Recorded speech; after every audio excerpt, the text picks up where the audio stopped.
మొదలు పెట్టేటప్పుడు మన ఓకే. గురువుల్ని తలుచుకొని నేనిచ్చాక స్టార్ట్ చేస్తాం. ఓకే. సరే. ఓకే. ఎస్. ఓకే. ఎస్. ముందుగా ఈ శ్రీ శక్తి పిరమిడ్ మెడిటేషన్ ఛానల్ కి అందరికీ స్వాగతం అండి. సుస్వాగతం అందరికీ కూడా. ముందుగా మనందరి గురువు గారైన బ్రహ్మర్షి పితామహ పత్రిజీకిను, పత్రి మేడం గారికి నా ఆత్మపూర్వక ధ్యానాభివందనాలు తెలియజేసుకుంటూ, అలాగే ఇక్కడున్న ప్రతి ఒక్క ఆత్మస్వరూపులందరికీ కూడా, అలాగే నాకెవరైతే ఈ ఛానల్ ని సబ్స్క్రైబ్ చేస్తూ వాళ్ళ అనుమతిని, వాళ్ళ ఇష్టాన్ని కూడా తెలియజేస్తున్న వారందరికీ, మా ఫ్యామిలీ మెంబర్స్ కి ముఖ్యంగా వారందరికీ కూడా కృతజ్ఞతలు, ధన్యవాదాలు. అలాగే ఈ రోజు ఒక గ్రేట్ మాస్టర్ తో, నేను చాలా గొప్ప మాస్టర్ అనే చెప్పాలి మరి, వారితో ఈ రోజు మనం జ్ఞానాన్ని, జ్ఞాన అనుభవాన్ని మనం పొందుతున్నాం. మరి చిన్నప్పటి నుంచి ధ్యానం చేస్తున్నా కూడా సరైన ధ్యానం అంటే ఏంటో కూడా తెలుసుకున్నారట. మరి ఏంటి ప్లస్ తను ఎంచుకున్న టాపిక్ ఏంటంటే, సో చాలా చిన్న అబ్బాయి కాబట్టి తను అని సంబోధిస్తున్నాను, కానీ చాలా ఆ సోల్ వచ్చేసి చాలా గ్రేట్ మాస్టర్ అని చెప్పాలండి. అలాగే ఒక గ్రేట్ మాస్టర్స్ కి పుట్టిన దంపతులకు పుట్టిన ఆ అబ్బాయి ఈ రోజు మన ముందున్నారు, రుత్విక్ గారు. అందులో తను ఎంచుకున్న టాపిక్ ఏంటంటే సనాతన ధర్మం. చాలా గొప్ప మ్యాటర్, అది డెప్త్ ఉన్న మ్యాటర్, అలాంటిది ఇలాంటిది కాదు. సో మరి వారి మాటల్లోనే విందా. ఇక ఇన్వైట్ చేసేసుకుందాం ఏ మాత్రం ఆలస్యం చేయకుండా. ఓకే. ఓకే. హాయ్ రుత్విక్ గారు, నమస్తే. ఈ శ్రీ శక్తి పిరమిడ్ మెడిటేషన్ ఛానల్ కు మీకు welcome. Thank you. Over to you. ధన్యవాదాలు. ముందుగా నన్ను ఆహ్వానించిన మీకు, మిగతా నన్ను ఇక్కడ కూర్చోబెట్టిన మా తల్లిదండ్రులకి, నన్ను ఇంత దూరం తీసుకొచ్చిన గురువులందరికీ ఆత్మపూర్వక ప్రణామాలు. మా గురువారైన మునువ గురువు గారికి హృదయపూర్వక నమస్కారాలు.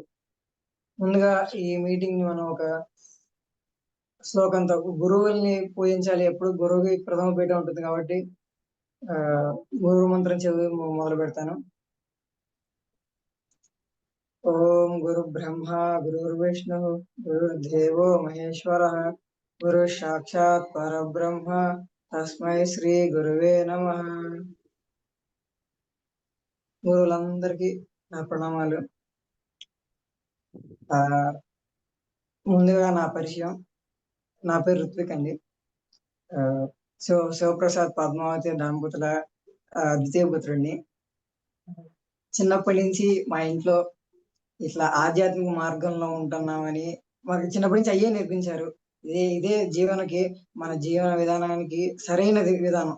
ఎన్నో విధానం, కొంతమంది డబ్బు వెనక పరిగెడతారు, కొంతమంది పరపతి వెనక పరిగెడతారు, ఇంకొకళ్ళకి కళలు వెనక.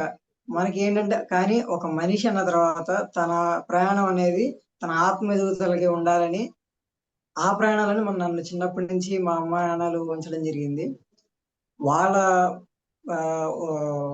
సపోర్ట్ తోటి ఎంతో మంది సాధువుల్ని, ఎంతో మంది యోగుల్ని నేను చిన్నప్పటి నుంచి ఎంతో మంది కలవడం జరిగింది. అలాగే అదే ఆసక్తితో గత 3 సంవత్సరాలుగా నాకు ఎప్పుడో ఒక ప్రశ్న, ఎందుకు ఇవన్నీ చేస్తున్నాము, దేనికి ఈ ప్రయాస? రోజు పొద్దున్నే లేచి సాయంత్రం దాకా కష్టపడి డబ్బులు సంపాదించి ఆనందంగా ఉండటం కోసమే కదా. అసలు ఆనందం అంటే ఏంటి, ఎక్కడ ఎతకాలి, ఎందుకు అసలు ఆనందం ఉంటుందని? అంటే ఆనందంలో రకాలు ఉంటాయి కదా, నేత్రానందం. నాకు తెలిసినంత వరకు దీనికి పూర్తిగా ప్రాముఖ్యత అయితే ఉంది. ఎందుకంటే టూరిజం అనేది చాలా పెద్ద ఇండస్ట్రీ. మన ఏదైనా ఒక కొండల ప్రదేశానికి వెళ్ళా, లేదు అంటే ఒక పుణ్యక్షేత్రంకి వెళ్ళాం. రుత్విక్ గారు, ఇక్కడ మిమ్మల్ని స్టాప్ చేస్తున్నాను, సారీ. ఫస్ట్ ఆఫ్ ఆల్ పేరు, మీరు ఏం చదువుకున్నారు, ఇప్పుడు ప్రెసెంట్ ఏం చేస్తున్నారు చెప్తూ ఇలా కంటిన్యూ అయిపోండి. ఓకే. తెలియాలి కదా అందరికి. మీ వయసు ఎంత, మీరు ఎప్పటి నుంచి మెడిటేషన్ చేస్తున్నారు, ఎప్పుడు తెలుసుకున్నారు, ఇదంతా కూడా. నేను కేవీలో బీకామ్ డిగ్రీ చేశాను. దాంతో పాటు లండన్ చార్ట్ అకౌంటెన్సీ CCA అని గ్లోబల్ చార్ట్ అకౌంటెన్సీ చేస్తున్నాను. ఒక 6 నెలలు అయిపోతుంది.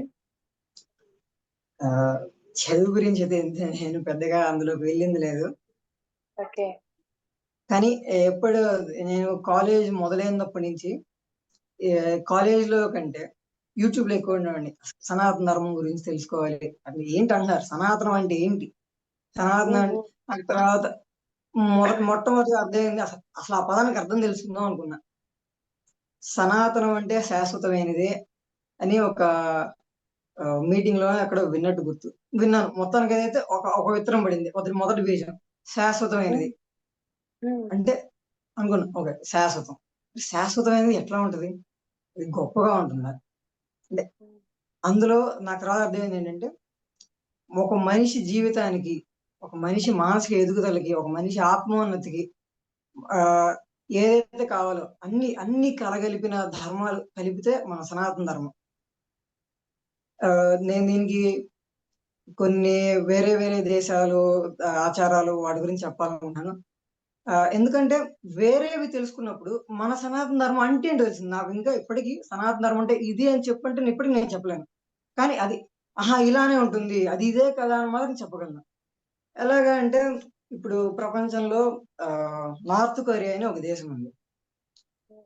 కిమ్ జాంగ్ ఉన్ అని ఒక నియంత పరిపాలిస్తున్నారు.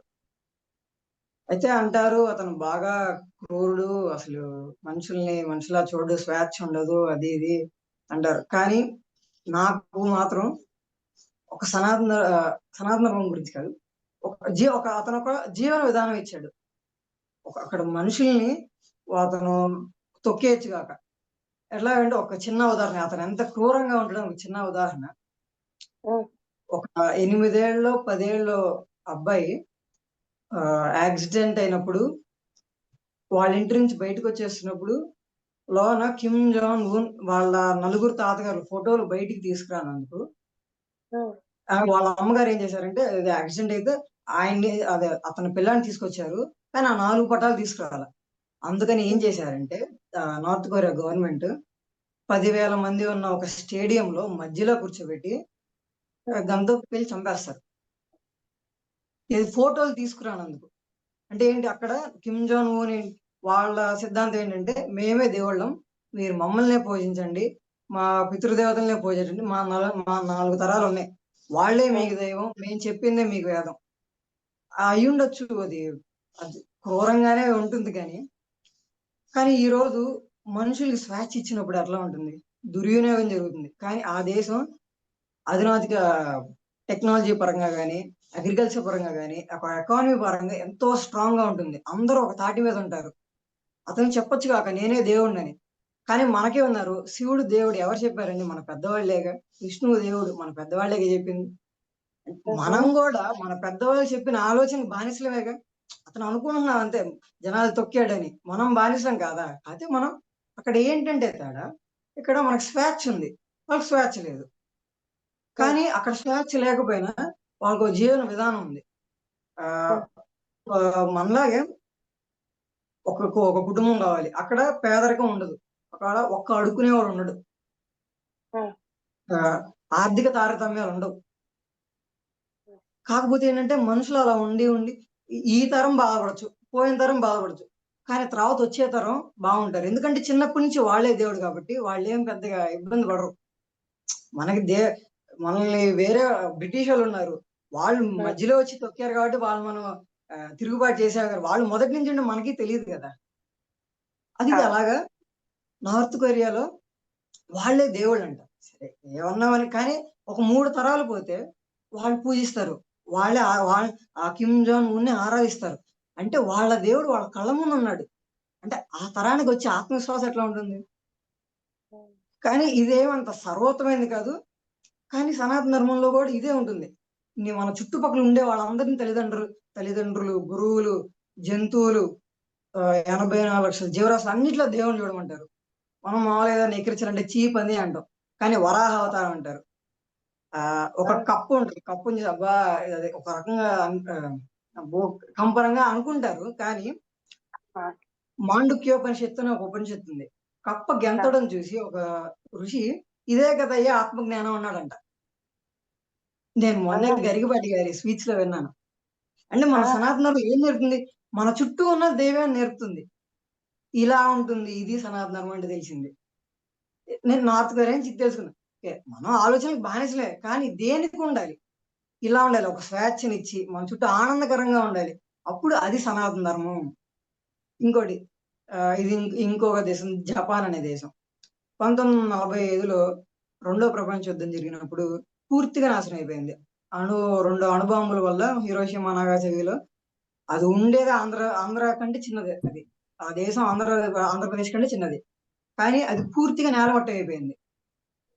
కానీ అప్పుడు ఉన్న మనుషులు ఏమనుకున్నారంటే సరే అయిపోయింది, ఇక నుంచి ఎదుగుదాం. ఎలా ఎదుగుదాం? నిన్నటి కంటే వాళ్ళు ఎదగాలి.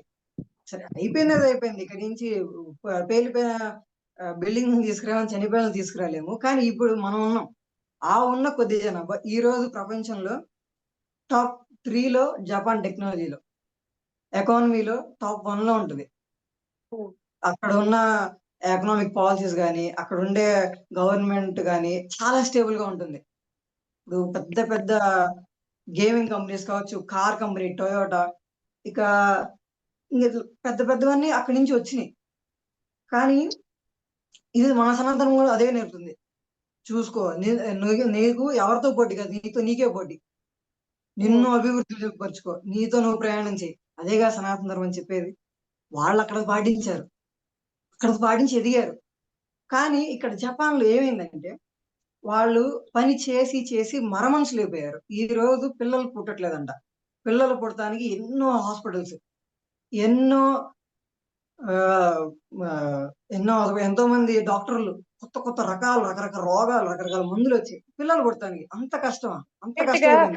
ఫర్టిలిటీ హాస్పిటల్స్ వచ్చేసాయి.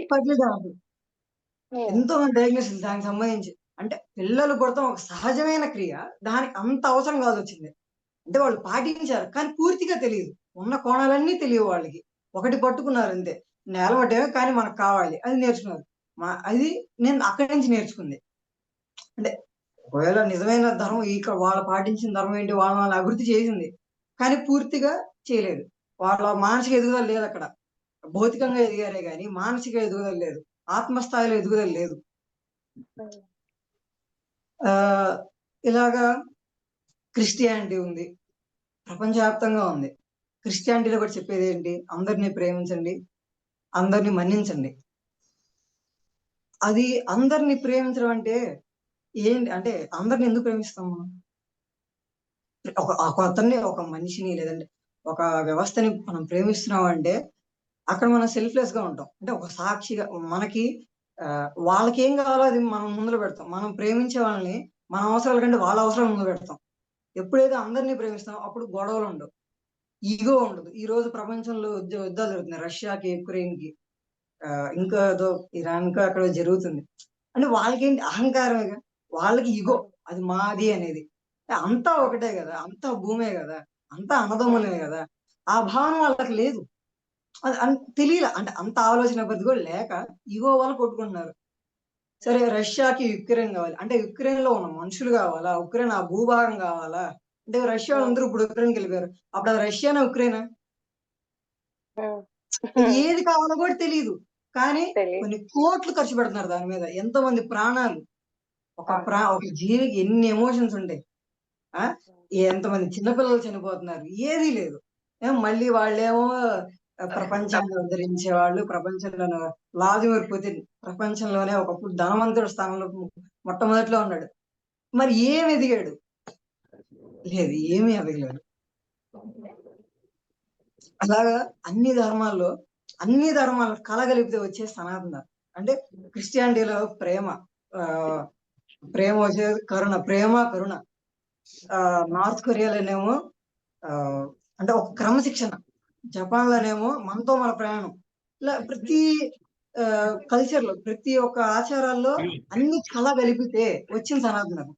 ఒకప్పుడు కొన్ని వేల సంవత్సరాల ముందు ఉంది సనాతన ధర్మే. దాని నుంచి మెల్లిగా అది పరిణామం చెందుతూ ఒక్కొక్కళ్ళు ఒక్కొక్క ఎలిమెంట్ తీసుకున్నారు. అలా క్రిస్టియానిటీ వాళ్ళు ప్రేమను తీసుకున్నారు. ఎందుకంటే అప్పుడు కాలంలో జెరూసలేంలో తిండి కోసం కొట్టుకునేవాళ్ళు. వాళ్ళకి అంత బ్యాక్వర్డ్ ఏరియా అది. సరిగ్గా వాళ్ళకి అంత జ్ఞానం లేదు. నేను తెలుసుకున్న దాంట్లో కొన్ని ప్రకారం జీసస్ 9వ ఏట నుంచి 21వ ఏట దాకా ఎక్కడున్నారో అక్కడ వాళ్ళకి తెలియదు. జెరూసలేంలో వాళ్ళకి తెలియదు. కొన్ని గుళ్ళల్లో ఈసా అనే పేరుతో కొన్ని విగ్రహాలు ఉంటాయంట, తెల్లగా గౌన్ వేసుకొని ఆ కర్ర పట్టుకొని. నా ఉద్దేశం ఏంటంటే ఆయన ఇక్కడికి వచ్చి ఎన్లైట్మెంట్ అయ్యి, అంటే ఏంటిది, ఎందుకు కొట్టుకున్నారు, నేను తెలుసుకొని అక్కడికి వెళ్ళి వాళ్ళని ఉద్ధరించాడు. జీసస్ ఎన్లైటన్మెంట్ అయినా ఆయన అక్కడ కష్టాలే పడ్డాడు. ఆయన చనిపోయిన తర్వాతే ఇప్పుడు క్రిస్టియానిటీని డబ్బులు లెక్క కొలవాలి అంటే దానికంటే ధనికమైన సొసైటీ ఇంకోటి ఉండదు. అంటే ప్రపంచంలో ధనవంతులంట క్రిస్టియన్ ఫాలో అయ్యేది. అంటే అప్పుడు ఆయన వచ్చిన అంత లేదు, ఎవరు రాల. ఆయన కొట్టారు, సిలువేశారు, ఆయన హింసించారు తప్ప ఆయనకేం అది శరీరానికి అంటదు. అది కేవలం మనుషుల చైతన్యం కలగడం కోసం.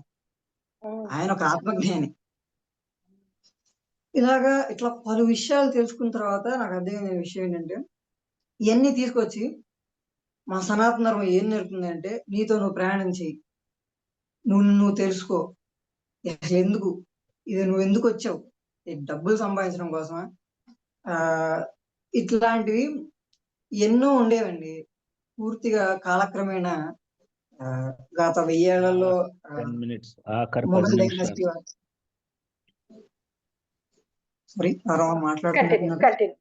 లేదు, మ్యూట్ చేసేసాను, కంటిన్యూ. బ్రిటిష్ వాళ్ళు రావడం, వాళ్ళ ముందు మొఘల్ సామ్రాజ్యం వాళ్ళు రావడం, ఇలా ఎన్నో స్క్రిప్చర్స్ కానీ ఎంతో సంపద పోయింది. అణుబాంబులు తయారు చేసింది జర్మనీ వాళ్ళు. అక్కడ పాశ్చాత్య దేశం వెళ్ళైనా సరే వాళ్ళు భగవద్గీతలో కొన్ని శ్లోకాలను ఆధారితంగా చేసుకొని అక్కడి నుంచి అంటే అది విన్నప్పుడు ఏదో వాళ్ళకి వెలిగింది. అంటే అందులో నుంచి రావచ్చు మనకి పుష్పక విమానం ఇట్లాంటి చాలా మన ఉపనిషత్తుల్లో వాటిలో ఉన్నాయని విన్నాను నేను. అంటే మన దగ్గర లేనిది లేదు, కానీ ఏంటంటే మరుగున పడిపోయింది. వాళ్ళు ఒక రకంగా ఎవ్వరు దేశం వాళ్ళకి ఏంటంటే తెలుసు, అబ్బా నేను తెలుసుకున్నా అని ఉర్రూతులు అన్ని చెప్తాం దానివల్ల. కానీ ఈ రోజున మనకి భారతీయులు కూడా పూర్తిగా అలా అయిపోయింది. ఇప్పుడు సాధారణంగా ఎవరిని ఇంటికి వస్తే టీ తాగుతారా, కాఫీ తాగుతారా అంటారు కదా. అంటే లేదంటే కోకో కోలా తాగుతారా, థమ్స్అప్ తాగుతారా. దాన్ని అర్థం సరిగ్గా మారిస్తే, ఏమండి విషం తాగుతారా అండి, మీ జీవితంలో 10 నిమిషాలు తగ్గించిన. పాల పదార్థంలో అదే కాఫీ టీలో పాలు కలిస్తే స్లో పాయిజన్ అది. అంటే మన యోగా సిద్ధాంతం ప్రకారం మనిషి ఆయుష్ 120 సంవత్సరాలు. అందులో ఒక 10 ml కాఫీ ఒక 10 నిమిషాలు తగ్గుతుంది అంతే, ఎక్కువ తగ్గదు. ఒక ఇంగ్లీష్ మందు వేసుకుంటే 1 గంట తగ్గుతుంది, ఎక్కువ తగ్గదు. ఇది ఇటువంటి నాలెడ్జ్ అనేది వెళ్ళాలి జనాల్లోకి. సనాతన ధర్మం అంటే కేవలం ఆచారాలు, యజ్ఞాలు, యాగాలు ఇవే కాదు, జీవన విధానం, ఎలా ఉండాలి, ఎలా చేయాలి, అందరినీ ఎలా ఉండాలి అలా చేయాలి. ఇంకేం చెప్దాం. నాదొక క్వశ్చన్ ఇక్కడ. మీరు ఇంత చెప్పారు, నేను తెలుసుకున్నాను. నేను అంటే ఐ మీన్ మీరు బుక్స్ చదివి తెలుసుకున్నారా, లేకపోతే అమ్మ నాన్నల దగ్గర నుంచి తెలుసుకున్నారా, లేదు ఒక మాస్టర్ దగ్గర నుంచి తెలుసుకున్నారా? సెకండ్. సో మీరు ఎలా తెలుసుకున్నారు ఇదంతా కూడా? మీరు అన్నారు కదా, నేను చిన్నప్పటి నుంచి మెడిటేషన్ చేస్తున్నాను, అయినా కూడా ఈ 9 నెలల నుంచి నేను ఏది సరైన ధ్యానం ఏంటి అనేది తెలుసుకున్నాను అని చెప్పారు ఇందాక. సో అది కంటిన్యూ చెయ్యండి. అలా చెప్పాక ఎలా తెలుసుకున్నారు ఈ సనాతన ధర్మం గురించి? ఎందుకు మీకు ఇంత ఇంట్రెస్ట్ కలిగింది దీనిపైన? ఇంత అవగాహన రావాలంటే అంత ఈజీ కాదు, పెద్ద పెద్ద వాళ్ళకే అర్థం కాదు ఏంటనేది. మీరు చెప్పాకే ఇందాక నేను కూడా, మీరు అన్నారు కదా ఫస్ట్ ఎవరు నార్త్ కొరియన్స్ వాళ్ళు అక్కడ హ్యుమానిటీనే వాళ్ళు కొలుస్తారు దైవాలుగా. సో మనం దేవుళ్ళని కొలుస్తున్నాం, అక్కడ మనం బానిస అయినట్టు, ఇక్కడ మనం బానిస అయినట్టు అక్కడ వాళ్ళు కూడా బానిస అయినట్టే కదా. సో రెండు ఒకటే, మనమేం పెద్ద గొప్ప కాదు ఇక్కడ. బట్ వాళ్ళు ఇంకా తెలుసుకుంటున్నారని చెప్పారు కదా, ఇవన్నీ ఎలా తెలుసుకున్నారు? ఎలా మీకు ఎలా కలిగింది ఇంట్రెస్ట్ ఇదంతా? ఇవన్నీ ఎలా తెలుసుకున్నానంటే, మొదటి నుంచి నాకు ఏదన్నా విషయం వింటే దాన్ని ఒక సాక్షితత్వానికి కనెక్ట్ చేసే ఇది ఉండేది నాకు. అంటే మనకి సాధారణంగా వేద సారాంశం ఏంటి అంటే సాక్షితత్వం అంటారు. అంటే ఏం జరిగిన జీవితంలో ఒక సాక్షిలా ఉండమని. ఒక సాక్షిలా ఉంటాం అంటే కృంగద్దు పొంగద్దు అని మన పత్రిజీ గారు చెప్తారు కదా. పొంగద్దు, అవమానం రెండు తీసుకోవద్దు, రెండు. పైన ఉమ్, లేదు, కింద లేదు, అంతా ఒకటే. ముందల నా ఆలోచన విధానం ఇలా ఉంటుంది. ఏదైనా గాని మన ప్రశాంతత కోసం ఏంది పెద్దవాళ్ళు ఒక జ్ఞానులు గాని, యోగులు గాని, మన వేదాంతాలు గాని, ఉపనిషత్తులు గాని వాటన్నిటిని క్రోడీకరిస్తే సారాంశం వచ్చేది సాక్షితత్వం గురించి. ఉమ్, అది మీరు అడిగింది అదే. ఎలా తెలిసిందన్నారు కదా! ఉమ్, ఉమ్. దాని గురించి చెప్తాను. ఎలా తెలిసింది అంటే హ్మ్. ఫస్ట్ ఆఫ్ ఆల్ ఈ 9 మంత్స్ నుంచి మీరు తెలుసుకున్నాను నేను ఏది సరైన ధ్యానం అని చెప్పారు కదా, సో ఆ! చెప్పండి. చెప్తాను. ఈ 9 నెలల నుంచి ఉన్నారు కదా! గత 2 ఏళ్లుగా మా నాన్నగారు చిన్నప్పటి నుంచి ఆయన చిన్నప్పటి నుంచి అంటే సుమారు ఒక 40 ఏళ్ల నుంచి స్వామీజీలు, యోగులు తిరిగారు. ఏంటి ఎందుకిది? నాలాగే ఆయన కూడా ప్రయాణించారు. ఎన్నో ఉమ్, ఆశ్రమాలకెళ్లారు. ఎన్నో క్రియలు చేశారు. ఎంతో మందిని కలిసారు. హిమాలయాలు యోగుల్ని కలిసారు. ఆహ్, ఉమ్, ఇప్పటికీ వాళ్ళతో టచ్‌లో ఉన్నాం మేము. కానీ మా నాన్నగారు 2 ఏళ్ల ముందు శ్రీకాళహస్తిలో మునిబాబు గారని ఉమ్, ఒక పిరమిడ్ మాస్టర్‌ని కలిసారు. ఆయన ఉమ్, ఫస్ట్ తెనాలొచ్చారు. ఆయనొచ్చినప్పుడు నేను, మా నాన్న ఆయన కలవడానికి వెళ్ళాం. ఉహు, నేను చిన్నప్పటి నుంచి చేసినా, నేనెప్పుడు ఒక పావుగంట మించి కూర్చోలేకపోయేవాడిని. ఒకవేళ కూర్చున్నా నిద్రపోయేవాడిని. పావుగంట తర్వాత అర్థమయ్యేది. నేను నిద్రపోయేది నాకే అర్థమయ్యేది. ఎప్పుడు ఉమ్, అంతకుమించి కూర్చోగలిగేవాడిని కాదు. ఉమ్, తర్వాత ఇక్కడ తెనాలిలో ఒకళ్ళు అభినవ్ గారిని పిలిపిస్తే, సాధారణంగా అందరిని కలిసే విధంగానే మా నాన్నగారు, నేను ఆయన్ని కలవడానికి వెళ్ళాము. ఆయన్ని కలవడంగానే పరిచయం 2 నిమిషాల్లో రా కూర్చో అంటే అప్పుడు ఎంత 3 ఏళ్ల ముందు అనుకుంటాను తెలిసింది. డిగ్రీ అవ్వకముందు ఉమ్, ఎళ్ళాను. ఉమ్, ధ్యానంలో కూర్చోబెట్టారు. 45 నిమిషాలు కూర్చున్నాను. నేను ఉమ్, లేచిన తర్వాత నాన్న కనీసం 5 నిమిషాలు కూర్చోగలిగానా అడిగాను. ఉమ్. 5 నిమిషాలన్నా కూర్చున్నానా అని అడిగా. ఆ, 45 నిమిషాలు కూర్చున్నా అన్నారు. ఓకే. మీ నాన్నగారిని అడిగారా? ఆ! ఆ! అయితే ఓకే. ఆ రోజు ఇందులో ఏదో ఉందని అర్థమైంది మా నాన్నకి. అది సరైందని ఆ రోజు అర్థం కాకపోయినా ఇందులో ఏదో ఉంది. దీన్ని పట్టుకోవాలి, చేయాలనే ఉంది. ఓకే. అలాగా మునిబాబు గారు ఇట్లానే మనలాగే జూమ్ పొద్దున 5-7 మెడిటేషన్ చేపిస్తారు. హ్మ్. 7-9 సజ్జన సాంగత్యం, స్వాధ్యాయం లాంటివి జరుగుతా ఉంటాయి ప్రతిరోజు. ఓకే. అలాగా మా ఆ! నాన్న ఆహ్, మా నాన్నగారు 2 ఏళ్ల ముందే మొదలుపెట్టారు మునిబాబు గారితో ప్రయాణం. హ్మ్. రోజు వినేవాళ్ళు. నేనెప్పుడు కూర్చునేవాడిని కాదు. వినేవాడినే గాని అంటే అప్పటికే నాకు చాలా తెలుసు. చిన్నప్పటి నుంచి తెలుసుకున్నా గదా! నాకేమనిపించేది, ఇవన్నీ నాకు తెలుసు. నాకు తెలిసినయే, నేను విన్నయే, నేను చేసినయే, మాకు తెలీనియి హ్మ్. గావు. ఆ! ఇయన్నీ దాటొచ్చాం అనే భావనలో ఉండేవాడిని, చేసేవాడిని. అసలు ఆహ్, వినేవాడిని అంతేగాని పాటించేవాడిని కాదు. అంటే దీని ఆ! విషయస్థితి ఇంకా అర్థం కాల. నేను నా హ్మ్. సొంత నేను వెతికేవాడిని. బయట ఎతికేవాడిని. ఇంట్లో పెట్టుకొని బయట ఎతికేవాడిని. ఏంటి? ఇక్కడ ఏం జేస్తున్నారు? యోగులు ఏం జేస్తున్నారు? హిమాలయాల్లో ఎందుకెళ్తున్నారు? అక్కడికే ఎందుకెళ్తున్నారు? అక్కడ ఏం హ్మ్. తెలుసుకుంటున్నారు? అక్కడ ఏం క్రియలు జరుగుతున్నాయి? ఇలాగా ఎతుకుతా నేను బయట ఎతికేవాడిని. అయితే హ్మ్. మా నాన్నగారు ప్రయత్నిస్తున్నారు. అయితే మా నాన్నగారు పాటించడం మొదలుపెట్టినప్పుడు అందులో మా మునిబాబు గారితో ప్రయాణం చేసిన వాళ్ళంతా 40-60 రోజుల్లో అన్ని సమస్యలు పోయాయంట. హ్మ్. ఇదేంటి ఇట్లాగా అందరేమో జన్మలు జన్మలు పట్టిద్ది ఇట్లాంటియి జరగాలంటే, ఏంది మాయా హ్మ్. మంత్రాలు ఏందో చిల్లర కొట్టుకెళ్ళి తెచ్చుకున్నట్టు చెప్తున్నారు. 40 రోజుల నుంచి 60 రోజుల్లో టైం వేస్ట్ చెప్తున్నారేంటి? హ్మ్. మా నాన్న ప్రయోగం చేయడం మొదలుపెట్టారు. మా నాన్నేమో మొదట దిగల. ప్రయోగం చేశారు. అలాగా హ్మ్. హ్మ్. తెనాల్లో ఒక 5, 6 కుటుంబాలకిచ్చారు ముందల. హ్మ్. వాళ్ళల్లో ఆహ్, సో, ఒక నాకు మొదట పడ్డ బీజం ఏంటంటే, యుగంధర్ గారని ఇప్పుడు మన జూమ్‌లో గూడా మీటింగ్‌లో గూడా ఉన్నారు. వాళ్ళ యెస్. అమ్మగారు యెస్. ఆ! డెత్ బెడ్ మీద ఉన్నారు. వాళ్ళ చుట్టాలందరిని పిలిపిచ్చి, ఇంకా మీరు పిలిపించుకోండయ్యా తులసి నీళ్లు పోస్తున్నారన్నమాట. మా నాన్న ఏం చేశారంటే, సరే ఎటూ చనిపోతున్నాను గదా! భగవద్గీత పెట్టారు. మంచి చావు చనిపోవాలని. హ్మ్. భగవద్గీత బదులు ఇది పెట్టన్నారు. మన హ్మ్. మునిబాబు గారి ధ్యానం పెట్టమన్నారు. హ్మ్. ఆవిడ 20 రోజుల్లో ఆవిడ పని ఆవిడ చేసుకోగలిగారు. ఎలాగా? గత 2 ఏళ్లుగా ఆవిడ పని ఆవిడ చేసుకోలేనావిడ, ఈ 20 హ్మ్. రోజుల్లో నాడీ హ్మ్. మండలి శుద్ధి జరిగి, ఆవిడ పని హ్మ్. ఆవిడ చేసుకోగలిగారు. ఇంక వేరే గొప్పగా ఏమి అవ్వక్కర్ల. ఆవిడ పని ఆవిడ అంటే వాళ్ళ కుటుంబం మీద భారం పోయింది. హ్మ్. ఆ తర్వాత వాళ్ళ బామర్ది గారు తీసుకోవడం. ఆయన ఒక అద్భుతమండి. అదొక గంట చెప్పొచ్చు ఆయన గురించి. నాగేశ్వరరావు ఓకే. గారని తెనాలిలో. ఆ! ఆయన ఎక్స్‌పీరియన్స్ చెప్పడానికి ఇంకోటి చెప్పొచ్చు. ఆయనలో హ్మ్. కలిగిన మార్పులు, ఆయనలో చూసిన మార్పులు. అయితే ఇక్కడ భౌతికంగానే కాకుండా, అలా వాళ్ళ ఆరోగ్యం మారినప్పుడు వాళ్ళ అహంభావం పోయింది. నేను అహంభావం పోవడం చూసి వచ్చాను. అంటే అప్పటిదాకా పెద్దవాళ్ళకి ఏంటంటే అంటే నేను చెప్పే చిన్నపిల్లలు నాకే అన్ని తెలిసిన భావం నాకుంది. పెద్దవాళ్ళకి కూడా ఉంటుంది కదా. అంటే ఒక అవును. కోపం పెద్దవాళ్ళు నాకు ఈ మర్యాద ఇయ్యాలి నువ్వు అట్లాంటివన్నీ మా నాన్నలో కనపడలేదు. మెల్లిగా తెలియనివి. ఒక నాగేశ్వర గారిలో కూడా ఆయనలో ఆవేశం తగ్గడం నేను గమనించాను. ఒక దూకుడు తగ్గడం గమనించాను. హుషారే మళ్ళా. హుషారుగా ఉంటారు. ఆయనకి 60 ఏళ్ళైనా 16 ఏళ్ళ కుర్రోళ్ళలా ఉంటారు. ఆయన్ని చూసి దిగాను నేను. ఆయన నాకు స్ఫూర్తి. అంటే ఇందులో ఏదో ఉంది. ఇంత ప్రయత్నించొచ్చు, చూడొచ్చని.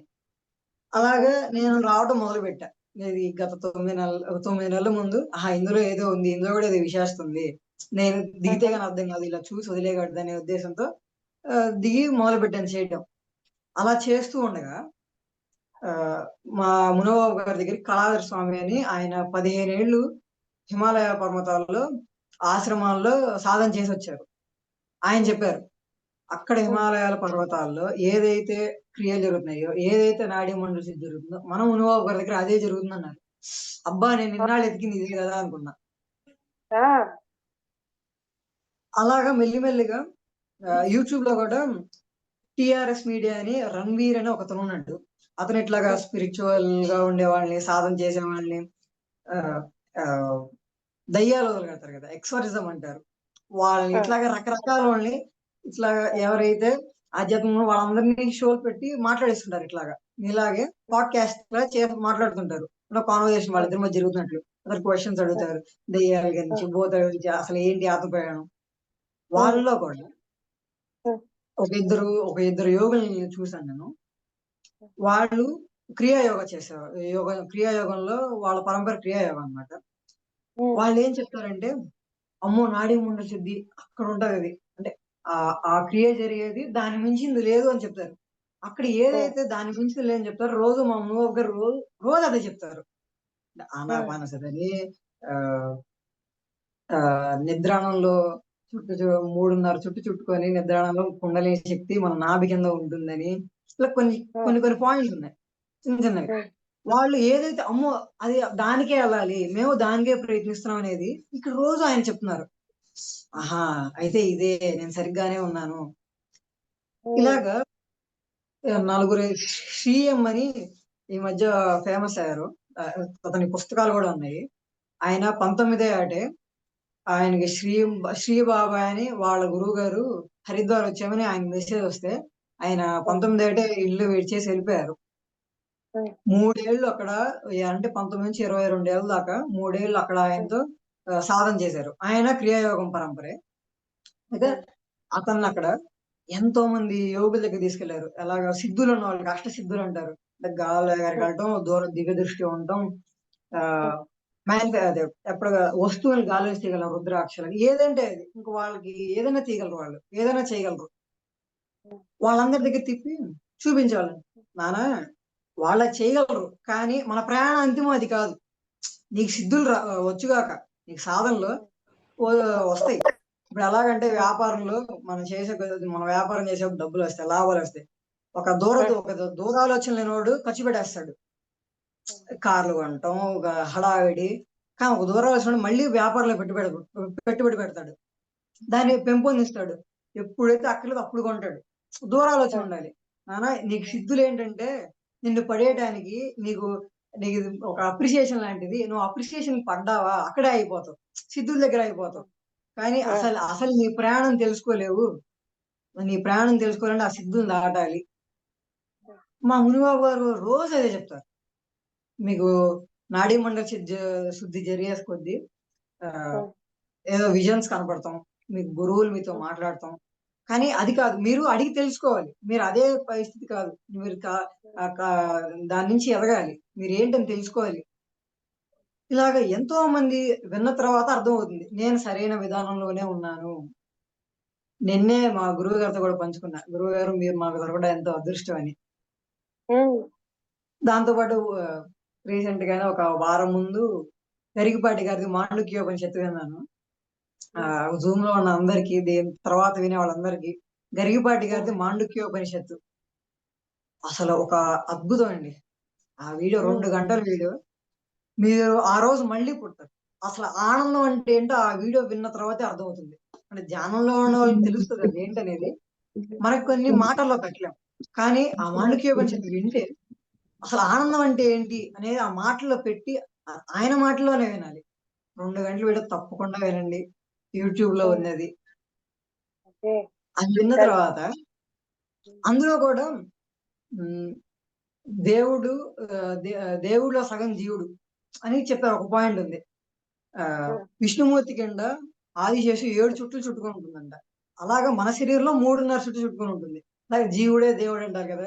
దేవుడిలో సగం జీవుడు. అంటే దేవుడు అంటే ఎక్కడో లేడు మనలోనే ఉన్నది. మనం మనతో ప్రయాణం చేసుకున్నప్పుడు మనం దాని దగ్గరికెళ్తాము. అదే మన జీవన గమ్యం. అదే ప్రయాణం. అక్కడికెళ్ళాలి. ఇట్లాగా అన్ని కోణాల నుంచి విన్నప్పుడు ఇదే అని తెలిసింది. అయితే నాకు ఇంకో ప్రశ్న కూడా ఉండేది. ఆహ్, ఈ సాధన ఆహ్, హిమాలయాల దగ్గర ఎందుకు జరుగుతుంది అంటే, మనకి గుళ్ళల్లో ఆహ్, గోపురాలుంటాయి. అయి పిరమిడ్ షేప్‌లో ఉంటాయి. ఆ పిరమిడ్ షేప్ అనే దానికి ఎప్పుడు కాస్మిక్ గర్జన తీసుకుంటూ ఉంటుంది. ఏదైతే ఆ పిరమిడ్ మధ్యలో ఉంటుందో, ఆ షేప్ మధ్యలో ఉంటుందో ఎప్పటికప్పుడు కాస్మిక్ గర్జన తీసుకుంటూ ఉంటుంది. అది ఎప్పుడు చార్జ్ అవుతా ఉంటుంది. అలాగా ఆహ్, మన ఈజిప్ట్‌లో పెద్ద పెద్ద పిరమిడ్స్ ఉన్నాయి. ఈజిప్ట్‌లోనే కాకుండా ఏవైతే కొన్ని వేల సంవత్సరాల ముందు ఉన్న ఏ నాగరికతలోనైనా సౌత్ అమెరికాలో, ఆహ్, ఇండోనేషియాలో ఇట్లాగా కొన్ని కొన్ని ప్లేసెస్‌లో పిరమిడ్స్ ఉన్నాయి. పెద్ద పెద్ద పిరమిడ్స్ ఉన్నాయి. కాకపోతే దాని విశేషత ఈ రోజు ఈ తరానికి పూర్తిగా తెలీదింకా. పిరమిడ్ అంటే ఆ పిరమిడ్ ధ్యానం అనుకుంటున్నారే గాని, అక్కడున్నది తీసుకొచ్చి ఇక్కడ పెట్టుకున్నారనుకోవట్ల. ఇది ఇంకొక సెపరేట్ ఇదొకటి అనుకుంటున్నారు విడిగా. ఇది ఇంకో తెగ అనుకుంటున్నారే గాని, దాని విశేషత అర్థం చేసుకోవట్ల. అలాగా నేనెక్కడ మొదలుపెట్టాను? ఆ! ఆ! గుర్తొచ్చింది. అలాగా భూమి మీద అత్యంత పెద్ద పిరమిడ్ హిమాలయ పర్వతం. అంటే అంత అంత పెద్ద పర్వతం కాబట్టి ఎప్పుడు అక్కడ శక్తిపాతం జరుగుతూ ఉంటుంది. అక్కడ శక్తి వేరే స్థల ప్రభావం ఉంటుందండి కొద్దిగా. అయితే అక్కడ జరిగే క్రియలు ఇక్కడ మా మునిబాబు గారు ఎందుకు ఇస్తున్నారని ప్రశ్నించాను. నన్ను నేను ప్రశ్నించుకున్నా. అక్కడ అంత కష్టపడి కాదా వాళ్ళేంటి కష్టపడితే గాని మనకు ఫలితం రాదు. ఇక్కడి నుంచి వెళ్ళి వాళ్ళు సాధనకి చలిలో వణుకుతా. కొన్ని కొన్ని రోజులు తినటానికి ఆహారం ఉండదు. ఒకవేళ గురువులు తీసుకున్నా సరే, వాళ్ళని అష్ట కష్టాలు పెట్టి, వీళ్ళు నిజంగా ఆ విద్య పొందడానికి అర్హులా కాదా చూసి, అన్యార్హతలు చూసి, అప్పుడు గాని చెప్పరు. మరి మా మునిబాబు గారు అంటే మునిబాబు గారు అంటున్నారే గాని, ఆయన పత్రిజీ గారిని గురువుగానే తీసుకుంటారు. మన పత్రిజీ గారి ధ్యానం అది. ఆనాపానసతి. ఎందుకు మనకిక్కడ దొరుకుతుంది? నేననుకున్నా. అప్పుడు ప్రశ్నించినప్పుడు అర్థమైంది. ఇదివరకు రోజుల్లో ఏంటంటే ఎప్పటికప్పుడు టెక్నాలజీ అనేది అప్‌డేట్ అవుతా ఉంటుంది. ఈ రోజు ప్రపంచంలో థాట్ పొల్యూషన్ పెరిగిపోతుంది విపరీతంగా. అది ఇగో అన్నిటికంటే soil pollution, water pollution, air pollution అంటారు గానీ అన్నిటికంటే పెద్ద పొల్యూషన్ థాట్ పొల్యూషన్.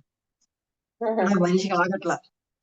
ప్రతి వ్యాపారం 100 ఏళ్ల గురించి ఆలోచిస్తది. ప్రతి బ్యాంకు మా బ్యాంక్‌లో లోన్ తీసుకోమని ఆగదు. ఒరవడి ఆగదు ప్రపంచంలో. ఎప్పటికి ఎదగాలి. నాకు, నాకు, నాకు, నాకు. హా! ఆగట్ల ప్రపంచం ఆగి ఆలోచిస్తూ ఆలోచనలు అంటుకుంది. అనుభవించట్ల. అనుభూతి చెందట్ల ప్రపంచం. అనుభూతి చెందడాన్ని మర్చిపోయింది. ఓకే. ఆ మర్చిపోయే తీసుకురావాలి అంటే ఈ ధ్యానం వస్తే తప్ప కుదరదు. మనకి వివేకానంద 100 ఏళ్ల ముందొచ్చారు. సాయిబాబా 200 ఏళ్ల ముందొచ్చారు. ఆది శంకరాచార్యులు ఎప్పుడొచ్చారో తెలీదు. కానీ ఈ మధ్య కొద్దిగా మనుషులు తెలిసాం. వాళ్ళెవరు ధ్యానం గురించి ఇప్పుడు ఎలాగైతే ప్రచారం జరుగుతుందో వాళ్ళంతగా చెప్పల. ఎందుకు అంటే అప్పుడు ఉన్న అంటే అప్పుడు వాళ్ళ ప్రశాంతంగా ఉండేవాళ్ళు. ఉన్నా, లేకపోయినా, తిన్నా, తినకపోయినా ఆనందంగానే ఉన్నదాంతో సర్దుకుపోయి ఒక కుటుంబ వ్యవస్థనే సరిగ్గా ఉండేది. ఈ రోజు కుటుంబ వ్యవస్థ సరిగ్గా లేదు. కుటుంబ వ్యవస్థ చెల్లాచెదరైపోతుంది. అందువల్ల ఈ ధ్యానం రావాలి. రాక తప్పదు. అంత కష్టపడి రావాలి కదా ఒకప్పుడు. ఎందుకంటే ఒకప్పుడు ఆ కష్టపడి తెలుసుకుంటేనే కావాలి. కానీ ఇప్పుడేంటంటే తప్పకుండా రావాలి. ఇది మన పిరమిడ్ ధ్యానంలోనే కాదండి.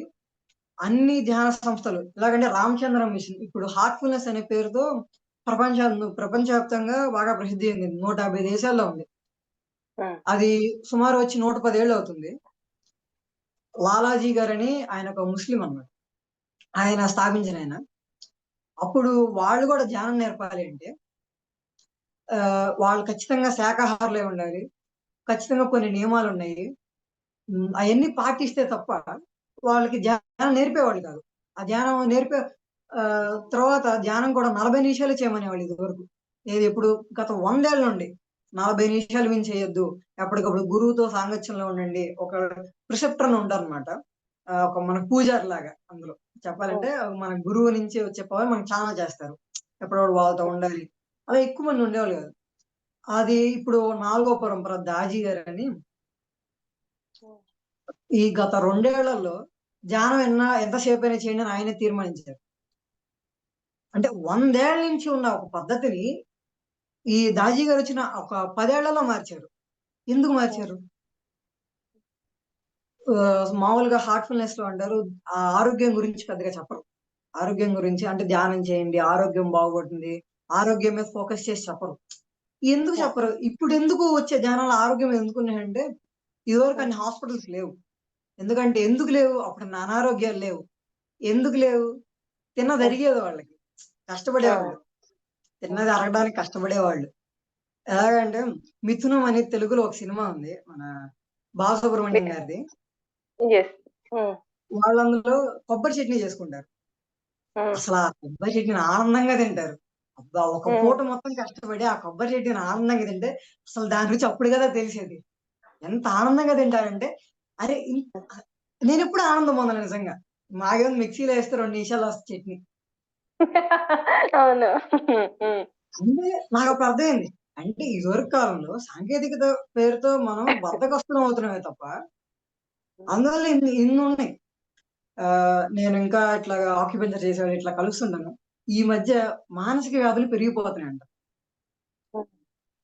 మానసిక వ్యాధులు ఇక రకరకాలు ఇక చెప్పడానికి లేదు. ఎందుకంటే ఖాళీ సమయం ఎక్కువ ఉండిపోయింది. ఇదివరకులో స్కూల్‌కెళ్ళాలంటే అనేవాళ్ళు మేము మైళ్ళు మైళ్ళు నడిచి ఎళ్ళేవాళ్ళం అనేవాళ్ళు. ఇప్పుడేముంది బండి మీద వెళ్తారు. లేకపోతే అన్నీ ఉన్నాయిగా. ఆ! అలాగే థాట్ పొల్యూషన్ విపరీతంగా పెరిగిపోయింది.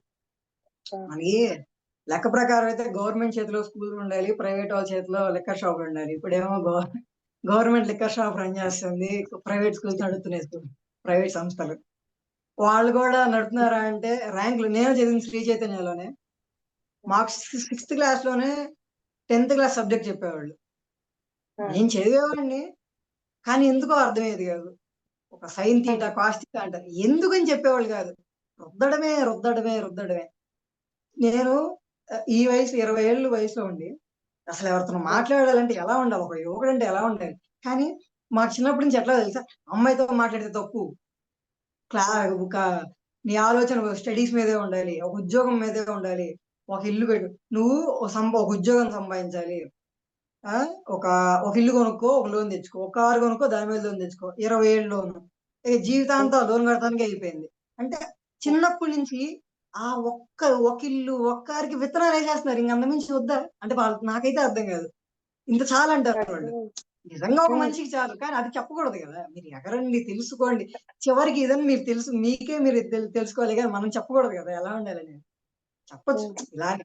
కానీ తొక్కకూడదు. కిమ్ జాన్ ఉన్ లాగా. ఇన్‌స్ట్రక్షన్స్ ఇవ్వాలంతే. ప్రెషర్ ఇన్‌స్ట్రక్షన్స్ ఇవ్వాలి. చేయొద్దు. ప్రెషర్ చేయకూడదు. హ్మ్. మన ఇట్లాగా ఆహ్, ఈరోజు మనకి భారతదేశంలో పాశ్చాత్య దేశాల ప్రభావం విపరీతంగా ఉంది. ఎలాగంటే రీసెంట్‌గా ముంబైలో కోల్డ్ ప్లే అని ఒక కాన్సర్ట్ జరుగుతుంది.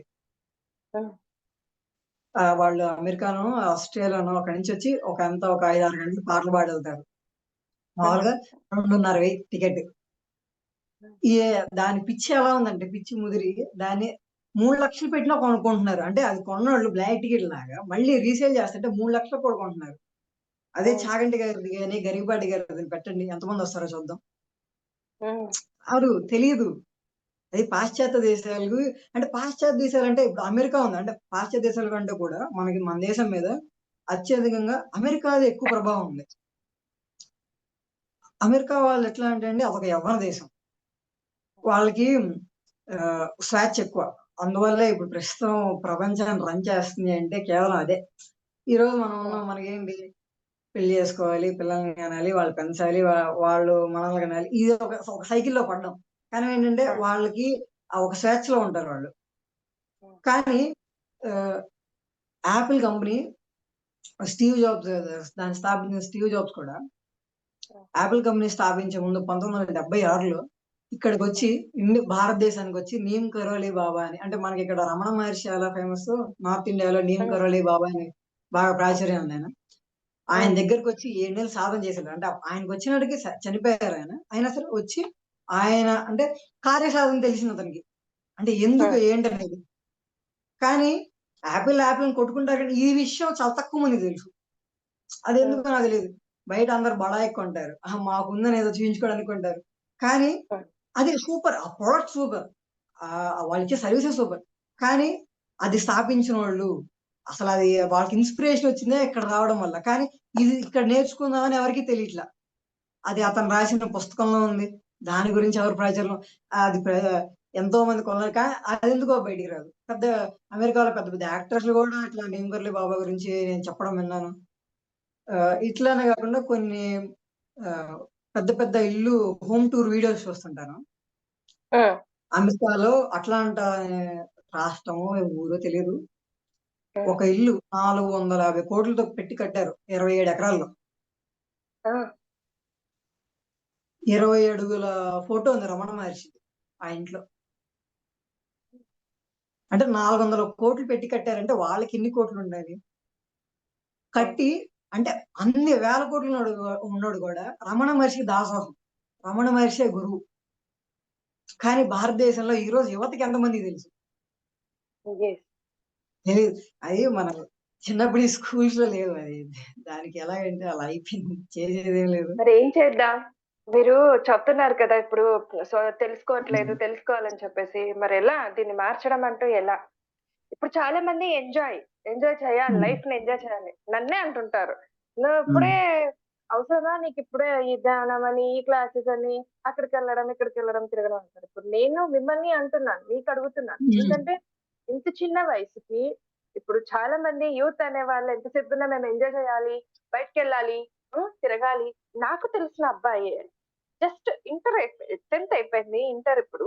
నాకు డైలీ అక్క 1 గంట 2 గంటలు నేను బయటికి వెళ్ళి తిరిగి రాకపోతే నాకు ఎలాగో అనిపిస్తుంది. నాకు వదిలేయండి, నన్ను వదిలేయండి. ఏం చేశానంటే సైలెంట్ అయిపోయాను ఆ మాట అనేటప్పటికి. ఏం చెప్పాలి ఇలా? కొంతమంది ఏమా మీలాంటి వాళ్ళు, నాకు అదే అనిపిస్తుంది. పద్మ మేడం, శివ సార్, మీకు ఒక యోగి కూడా కాదు, ఒక పండు పండిపోయి బాగా ఇదయ్యి గత జన్మలో ఇప్పుడు మళ్ళీ వచ్చి దాన్ని క్యారీ ఫార్వర్డ్ చేస్తూ వస్తున్నారు ఋత్విక్ రూపంలో. నాకు అదే కనిపిస్తుంది నా కళ్ళకైతే గనక. సో సూపర్, అది సూపర్ అన్న మాట కూడా తక్కువనే. బట్ ఇంత చిన్న ఏజ్ లో ఈ దారి అనేది ఇలా మళ్ళడం అనేది అంత తక్కువ కాదు కదా, తమాషలు కాదు కదా. సో మరి మీకెలా ఆ సనాతన ధర్మం అన్న పేరు పలకడానికి నాకు చాలా సేపు పట్టింది మీరు చెప్పగానే. నిజంగా చెప్తున్నాను ఓపెన్ గా. ఎందుకంటే చాలా పెద్ద పెద్ద వాళ్ళు, మీరు అన్నట్టు చాలా గ్రేట్ మాస్టర్స్, వాళ్ళు పలికే ఆ పదాలని నాకు పలకడం కూడా చాలా కొంచెం సేపు ఆలోచించాను. మేడం గారు చెప్పగానే నేను మళ్ళీ అడిగాను, మేడం ఏంటి మళ్ళీ టాపిక్ ఇదేనా అని కన్ఫర్మ్ చేసుకున్నాను మేడంతో. సో తర్వాత ఒక క్యూరియాసిటీ పెరిగింది మీ ఫోటో పంపించాక, మిమ్మల్ని చూసాక. ఏం చెప్తారు ఈ అబ్బాయి, సనాతన ధర్మం గురించి మాట్లాడడం అంటే అంత ఈజీ కాదు. సో మీరు చెప్పాక నాకు ఇంకా క్లారిటీ వచ్చింది. సనాతన ధర్మం అంటే ఏంటి, అన్ని ధర్మాలు ఎలా ఉంటాయి, దాన్ని ఎలా స్వీకరించాలి, మనం అంగీకరించాలి అనేది ఒకటి. సో ఆ మాట పలకడానికి ఇబ్బంది పడిన నేను ఇప్పుడు నిజంగానే మీరిచ్చిన జ్ఞానంతో తప్పకుండా దీన్ని ముందుకు తీసుకెళ్తాను. అందరికి నేను కూడా తెలియచెప్తాను. సో మీరు ఇది ఎలా తెలుసుకున్నారు? అందరికీ తెలియాలి. ఎలా మీకు ఇంట్రెస్ట్ పెరిగింది సనాతన ధర్మం అన్న విషయం పైన, ఆ మాట పైన మీకు ఎలా కనెక్ట్ అయ్యారు? కనెక్ట్ అయ్యారు అంటే సనాతన ధర్మానికి ఎలా కనెక్ట్ అయ్యాను చెప్తా. మీరు అన్నారు కదా చిన్న వయసులో ఎట్లా వచ్చాయని. అయితే మనకి నేను చిన్న వయసులో ఉంటే, కానీ ఎన్నో జన్మల సాధన ఇది, ఈ జన్మలో వచ్చింది కాదు. అది అందరికీ చెప్పాలనుకుంటున్నాను. మన రమణ మహర్షి గారికి కూడా అంట, ఆయనకి 14 ఏళ్ల వయసులో తన ఆత్మ తన శరీరం నుంచి వచ్చి తన శరీరం చూస్తుంది. అప్పుడు మొదలు పెడతారు క్వశ్చన్ చేయడం. నేను ఈ శరీరం కాకపోతే నేనేంటి అని. ఎంక్వైరీ ద్వారా ఎన్లైట్మెంట్ అయిన పర్సన్ ఆయన. కానీ ఆ 14 ఏళ్ల దాకా ఆయనకి అసలు ఇటువంటి విషయాలే తెలియవు. అసలు దీని మీద అవగాహనే లేదు. ఒక ధ్యానం అంటే తెలీదు. పూజలంటే ఏమన్నా ఇంట్లో చేస్తారో తెలిసి ఉండొచ్చేమో గానీ, ఇట్లా ఈ విషయంగా తెలీదు. అలాగా నాకున్న జ్ఞానం ఏదైనా సరే, నేను నేర్చుకుంది అది గత జన్మ కర్మలు. అయి కేవలం అయి నన్ను నడిపించాయని నేను చెప్పాలనుకుంటున్నాను. ఇంకోటి సనాతన ధర్మం మీద నేను ఎలా కనెక్ట్ చేయగలిగాను అంటే, ఇప్పుడు నేను చెప్పిన విషయాలు ఏదైనా సరే, ఇయన్నీ ఎలాగా హ్మ్. ఎటెళ్తుందో తెలీదు. ఎందుకెళ్తుందో తెలీదు.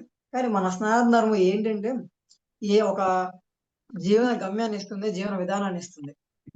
అంటే ఇవన్నీ తెలుసుకోబట్టి ఇదే కదా సనాతన ధర్మం అని నేను తెలుసుకోగలిగాను. సనాతన అంటే ఇది చెప్పా కదా మొదట్లో. సనాతన అంటే శాశ్వతమైనది. శాశ్వతమైనది మనకేమిస్తుంది? ఒక ధైర్యం ఇస్తుంది. ఒక క ఒక కాలక్షేపం అంటే కాలక్షేపం కాదు. అంటే మనకేంటంటే మనం ఎంత ఆత్మలో ఎన్ని మాట్లాడుకున్నా, మనం రోజు పొద్దున్నే లెగవాలి, తినాలి, కాలకృత్యాలు జరగాలి, సాయంత్రం దాకా పని చేయాలి, పడుకోవాలి. అంటే మనకు ఒక కాలయాపన కావాలి. అది ఒక సరిగ్గా మన సనాతన ధర్మం అనేది ఇవ్వగలుగుతుంది. ఎలాగంటే దీనికొక చిన్న ఉదాహరణ. ఇందాక చెప్పా కదా అమెరికా గురించి. వాళ్ళకేంటంటే వాళ్ళ స్వేచ్ఛ పూర్తిగా 18 అంటే వాళ్ళ ఇంటి నుంచి బయటకొచ్చేస్తారు. పిల్లలు తల్లిదండ్రుల మీద ఆధారపడకుండా. నేను అమెరికావి సిరీస్ ఎక్కువ చూస్తుంటాను. సీరియల్స్ లాగా మన దేశంలో ఈ 'కార్తీక దీపం' లాగా అక్కడ కూడా సీరియల్స్ ఉంటాయన్నమాట. 1990 ఇప్పుడియి కాదు. 1990, 2000 కాలంలో వచ్చినవి. అసలు ఎంత అద్భుతంగా ఉంటాయంటే చెప్పడానికి లేదు. అందులో ఒక్కొక్క ఒక్క సీరియల్‌లో సగం బాగున్నా మన చాలా హిట్ అవుతాయి. అంటే చాలా తెలుసుకోవడానికి ఉంటది. ఆ సీరీస్‌లో చాలా అంటే అంత మనసు స్థాయిలో పూర్తిగా అంటే ప్రేమ అంటే ఏంటి? మన బంధం విలువలు అన్నీ ఉంటాయి అందులో. వాళ్ళన్నీ చెప్తారు. చాలా బాగా చెప్తారు. అంటే మన సినిమా ఇండస్ట్రీలో కంటే వాళ్ళింకా చాలా బాగా చూపిస్తారు. వాళ్ళే ఇంకా చాలా బాగా చూపిస్తారు. కానీ వాళ్ళేంటంటే వాళ్ళలో ప్రతి యువకుడికి లేదా యువతికి నేనేంటని తెలుసుకోవాలని వాళ్ళు బయటకొస్తారు. రకరకాల పనులు జేస్తారు. చాలా చాలా పనులు. కొంతమందేమో తెలుసుకున్నోళ్ళేమో బావుంటారు. ఎలాగా? వాళ్ళు గూడా వాళ్ళు డబ్బులు సంపాదించగాక వేరే ఫేమ్, నేమ్ ఏమన్నారని చివరికేమంటారంటే పెళ్లి చేసుకున్న తర్వాత పిల్లలు కన్న తర్వాత ఇదే నాకు కావాల్సిందని అంటారు. నేను ఎన్నో చూసాను. సినిమాల్లో, సీరియల్స్‌లో ఏమంటారు? నేను బయటకొచ్చేసాను 30 ఏళ్ళకి చేసుకొని, 40 ఏళ్ళకి చేసుకోండి. కానీ ఒక మనకంటూ ఒక పార్ట్నర్‌ని, వాళ్ళతో పిల్లల్ని ఇదే నా జీవిత గమ్యం అని వాళ్ళంటారు. మరి మన చిన్నప్పటి నుంచి మనకు చెప్పింది అదేగా. ఒక మన మన తల్లిదండ్రులు పెళ్లి చేసుకోమనేగా చెప్పింది. అంటే మన జీవన విధానంలోనే మనకొక గమ్యాన్నిచ్చింది. రోజు మాటల్లోనే. మనకేంటంటే ఆహ్, తల్లిదండ్రులు, దైవం అని వాళ్ళకేంటంటే దేనికి వాళ్ళకి దాసోహం వల్ల తెలీదు. కానీ ఇప్పుడు మనకేముంది మన సనాతనంలో పూజలుంటాయి, వ్రతాలుంటాయి, రకరకాల క్రియలుంటాయి. అంటే ఒక వినాయక చవితి వచ్చిందండి. వినాయక చవితి అంటే వినాయకుడిని పెట్టాలి, హడావిడి చేయాలి, లేదంటే బోనాల పండగ. ఇట్లా ప్రతీది పండగే ఒక కాలయాపనిస్తుంది మనకి. అంటే రోజువారీ పనుల నుంచి అంటే మనకొక ఎక్సైట్‌మెంట్ ఒస్తది. దేని గురించి ఎక్సైట్ అవ్వాలో, దేని గురించి ఆలోచించాలో మనకు సనాతన ధర్మం చెప్పింది. అమెరికాలో ఏంటంటే వాళ్ళకెలా ఉంటదంటే పిచ్చి పిచ్చిగా ఉంటది. పిచ్చా వెర్రా అంటాం. వాళ్ళు దేనికైతే వెంపర్లాడతారు. ఈరోజు దురదృష్టవశాత్తు మన దేశంలో గూడా అది పూర్తిగా అలానే పాకిపోయింది. ఎలాగంటే మైకేల్ జోర్డన్ అని ఒక బాస్కెట్ బాల్ ప్లేయర్ ఉంటాడు. అతని పేరు మీద నైకీ కంపెనీలో ఒక ఆహ్, షూ మోడల్ ఉందన్నమాట. అది రీసేల్ మార్కెట్‌లో 20,000ది 10 ఏళ్ల ముందు చూస్తే 2,00,000కి, 3,00,000కి, 4,00,000కి కొంటారు. అదొక ఆనందం అంతే పక్కన పెట్టుకుంటారు. నా దగ్గరుంది. దాని నుంచి ఎక్సైట్ అవుతారు. ఇంకా కొన్ని కొన్ని వీడియోస్ చూస్తాను. మైకేల్ జాక్సన్ గురించి మీరు వినే ఉంటారు. అతని కాన్సర్ట్స్‌లో ఒక తన్మయత్వం వచ్చి పడిపోతారు. జుట్లు పీక్కుంటారు. అతను వచ్చి పాట పాడి డాన్స్ ఏస్తే అంటే మనకి అమ్మవారు ఊరినా లేదంటే ఏదన్నా మనకి నచ్చింది చేస్తున్నా ఫోన్‌కి వచ్చిందంట. లేదంటే ఒక తన్మయత్వంలో ఉన్నామంటారే. అలాగే దేని గురించి అవ్వాలో తెలియక అక్కడ ఏదేదో గొప్పగుంది దానికైపోతారు. ఈ అమెరికానే కాదు ఏ దేశమైనా వేరే వాళ్ళకి ఎవరికైనా అంతే. అంటే ఒక ఆచారం లేనిది అంటే కొన్ని వేల సంవత్సరాలుగా రానిది వాళ్ళకి తెలీదు. కానీ మన దాంట్లో దేనికి మనం బద్దులమై ఉండాలి. దేని గురించి మనకి ఎక్సైట్‌మెంట్ రావాలి. దేని గురించి రాకూడదు. అక్కడ మగవాళ్ళకి, ఆడవాళ్ళకి బౌండరీస్ చాలా తక్కువుంటాయి. హ్మ్. ఇక్కడ అలా కాదు. ఎంతవరకు ఉండాలి? ఇందులో లేనిది లేదు. అంటే వేరే వాటిల్లో లేవు. మన దాంట్లో ఉంది. హ్మ్. అప్పుడు నాకు అర్థమైంది. హ్మ్. నిజమే. ఇదే శాశ్వతంగా ఉండాల్సింది అని. హ్మ్. ఇందాక చెప్పా జపాన్‌లో ఏమో కుటుంబ వ్యవస్థ గురించి వాళ్ళు సరిగ్గా చెప్పలా. నార్త్ కొరియాలోనేమో స్వేచ్ఛ గురించి చెప్పలా. ఇక్కడ అమెరికాలో ఏమో దేని గురించి మనం మన జీవిత గమ్యం చెప్పలా వాళ్ళు. వాళ్ళు ఉండుగాక. హ్మ్. హ్మ్. ఇలా మన దాంట్లో అన్నీ ఉన్నాయి. లేనిది లేదు సనాతన ధర్మంలో. అయితే మీరేం అడిగారు? నాకెలా తెలిసింది అంటే హ్మ్. నేను అనుకోవడం ఆహ్, యాహ్! అది నా జీవిత గమ్యం అదే అనుకుంటాను. నా ఉద్దేశం. ఎంత హుహు. కష్టపడ్డా ఒక్కొక్కళ్ళ హ్మ్. ప్రయాణం ఒక్కొక్కలా ఉంటుంది. ఒక డాక్టర్ లానే ఉంటాడు. ఒక లాయర్ లానే ఉంటాడు. నేను సనాతన ధర్మం గురించి ఎంచుకున్నాను. అందువల్ల నేను విన్నదేదైనా దాని ప్రకారం నేను మలుచుకుంటాను. అంటే ఇది హ్మ్. ఇందులో ఉంది, ఇది ఇందులో లేదు. నేను దాన్ని పోలిక పెట్టుకుంటా కాబట్టి నాకు తెలిసిందని నా ఉద్దేశం. ఎలాగంటే నేను సరైన ధ్యానం పాటించా అన్నా గదా! అంటే హ్మ్. వేరే ధ్యానాలు తెలుసుకోవడం వల్ల అంటే అందులో ఏం హ్మ్. చెప్తున్నారు? అందులో ముఖ్యమైన పాయింట్స్ ఏంటి? అంటే హ్మ్. అక్కడ విన్నా కాబట్టి ఇది సరైనదిగా నాకు అర్థమవుతుంది. హ్మ్. ఇప్పుడు క్రిస్టియానిటీలో కొంతమంది నువ్వు వేరే దేవుళ్ళు పూజించకూడదంటారు. అలా ఎందుకు చెప్తారు? హ్మ్. నువ్వెళ్ళు. నీకు ఏది నచ్చితే, ఏది నీకు బాగుందనిపిస్తే అది కాదు. అంటే స్వేచ్ఛ. స్వేచ్ఛుండాలి. హ్మ్. కానీ మన సనాతన ధర్మంలో ఎక్కడా ఉండదు. నువ్వు ఇక్కడే ఉండాలి. నువ్వు శివుడికే పూజించాలి. లేదంటే విష్ణువుని ఎప్పుడు ప్రార్థించాలి. ఏది ఉండదు. ఒక స్వేచ్ఛ ఉంటుంది. ఇలాగా ఇంకా ఇస్లాంలో సెల్టిక్ అని ఇంకోటుంది. సెల్టిక్ అని స్కాట్లాండ్ దగ్గర ఒక మన యెస్. ఎవరో మాట్లాడుతుంటే ఆ! మ్యూట్ చేసేసాను. కంటిన్యూ చేయండి. సెల్టిక్ అని అక్కడ ఒక స అదే ధర్మం ఉంది. వాళ్ళేంటంటే పంచభూతాల్ని దైవంగా భావిస్తారు. అక్కడి నుంచెళ్ళా నాకు ఇట్లాంటివన్నీ వింటున్నప్పుడు అర్థమైంది. ఆహా! అంటే ఇయన్నీ సనాతన ధర్మం పిల్లలు ఇవన్నీ. అర్థమవుతుంది. ఎలాగైతే సంస్కృతం నుంచి తెలుగు, తమిళ్ అదే ఇక్కడ అన్ని భాషలు వచ్చాయి. ద్రవిడ భాషలు పైన హిందీ ఇయన్నీ సంస్కృతం నుంచి ఎలా వచ్చాయో, మిగతా ధర్మాలన్నీ ఒక్కొక్కళ్ళు వచ్చి నేర్చుకొనెళ్లారు. హ్మ్. మన సనాతన ధర్మం ఎంత గొప్పదంటే, ఒక మన రోజువారీ కార్యక్రమాల్లోనే మనకెంతో జ్ఞానాన్ని ఇస్తూ ఉంటది. హ్మ్. ఎలాగంటే ఒక పెళ్లుంది. పెళ్లి 21 క్రతువులుంటాయంట. ఈరోజు మరి ఎంతమందికి తెలుసు? నాకు పూర్తిగా తెలీదు. కానీ ఉంటాయని మాత్రం తెలుసు. హ్మ్. ఏంటివనేది నాకు తెలీదు. కానీ ఒకటి హ్మ్. చెప్తాను. పెళ్లయిపోయిన తర్వాత అరుంధతి నక్షత్రాన్ని చూపిస్తారంట. హ్మ్. ఆహ్, ఎందుకు చూపిస్తారు? ఇన్ని నక్షత్రాలుండగా ఎందుకు అరుంధతి నక్షత్రం? అరుంధతి నక్షత్రం ఎందుకు చూపిస్తారంటే, హ్మ్. అరుంధతి నక్షత్రం, వాసిష్ఠ నక్షత్రం అని మన పురాణాల ప్రకారం ఒక గొప్ప దాంపత్య జీవితం వాళ్ళిద్దరి మధ్య నడిసింది. ఒక గొప్ప హ్మ్. దంపతులు వాళ్ళు మన పురాణాల్లో. హ్మ్. ఆ 2 నక్షత్రాలు ఒకదాని చుట్టూ ఒక చుట్టూ తిరుగుతాయంట. మిగతా నక్షత్రాలు దేని దిశలో అది వెళ్ళిపోతూ ఉంటది. ఆ 2 హ్మ్. మాత్రం ఒకదాని చుట్టూ తిరుగుతూ ఉంటాయి. ఎన్నేళ్లైనా సరే. అందువల్ల హ్మ్. నాన్న మీకు హ్మ్. పెళ్లయింది. మీకు పవిత్ర బంధం ఉంది. ఆ నక్షత్రాల్లాగా అరుంధతి నక్షత్రం, వాసిష్ఠ నక్షత్రం అలాగా కడ వరకు మీరు చనిపోయి మీ తుది శ్వాస విడిచేంత వరకు మీ ఇద్దరు కలిసుండాలి అని హ్మ్. చెప్పారు. అంటే అది చెప్పారు అంటే వాళ్ళు చూడమని చెప్తారు. అంటే దివ్య దృష్టి వాళ్ళు చూసారు. అంటే అది అలా ఉందని తెలియాలిగా చెప్పాలి అంటే.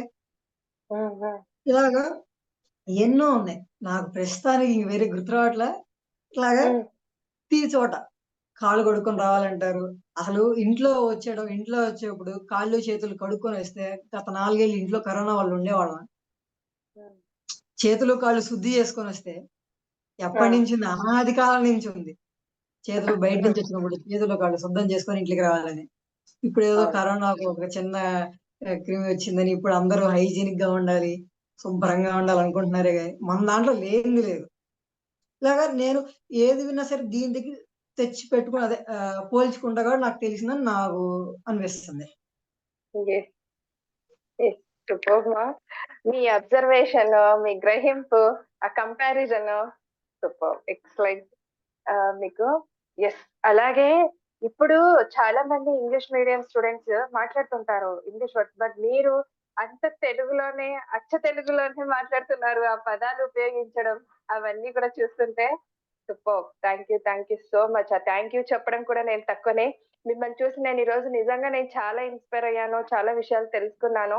మీకు నేనిచ్చే రెస్పెక్ట్ ఏంటంటే, రే మీరేదైతే చెప్పారో నేను ఏదైతే కర్నూలులో ఈ ప్రైమ యూత్ కొరకు చేస్తున్న ఈ ప్రయత్నాలన్నీ కూడా ఈ విధంగా తీసుకొని ముందుకు వెళ్తాను. నిజంగా నేను అందుకే అడిగాను ఇందాక మీకు చెయ్యాలి ఇట్లాగా అని చెప్పేసి. తప్పకుండా చేద్దాం రుత్విక్. మీ కన్వీనియంట్ టైమింగ్ చూసుకొనే చేద్దాము.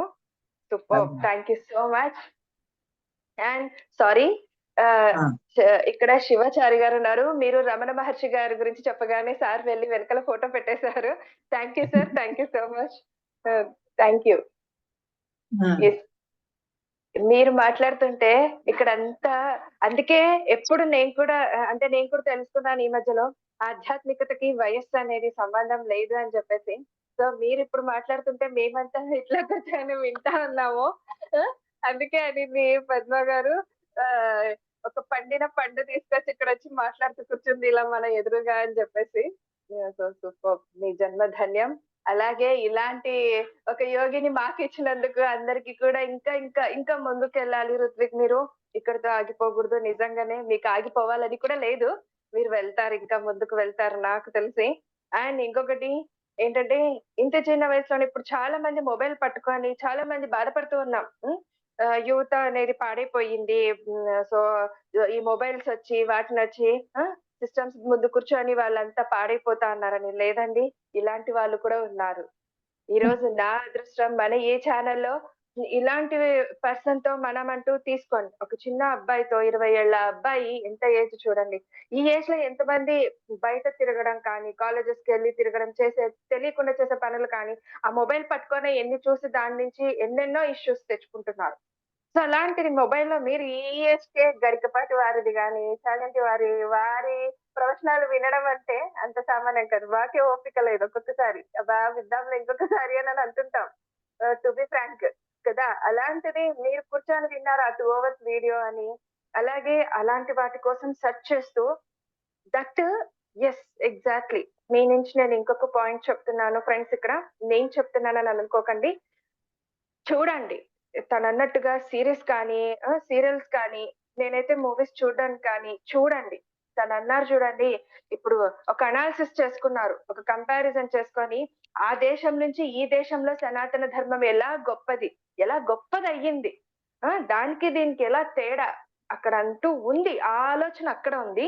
ఈ ఆలోచన ఇలా ఈ విధంగా ఉంది.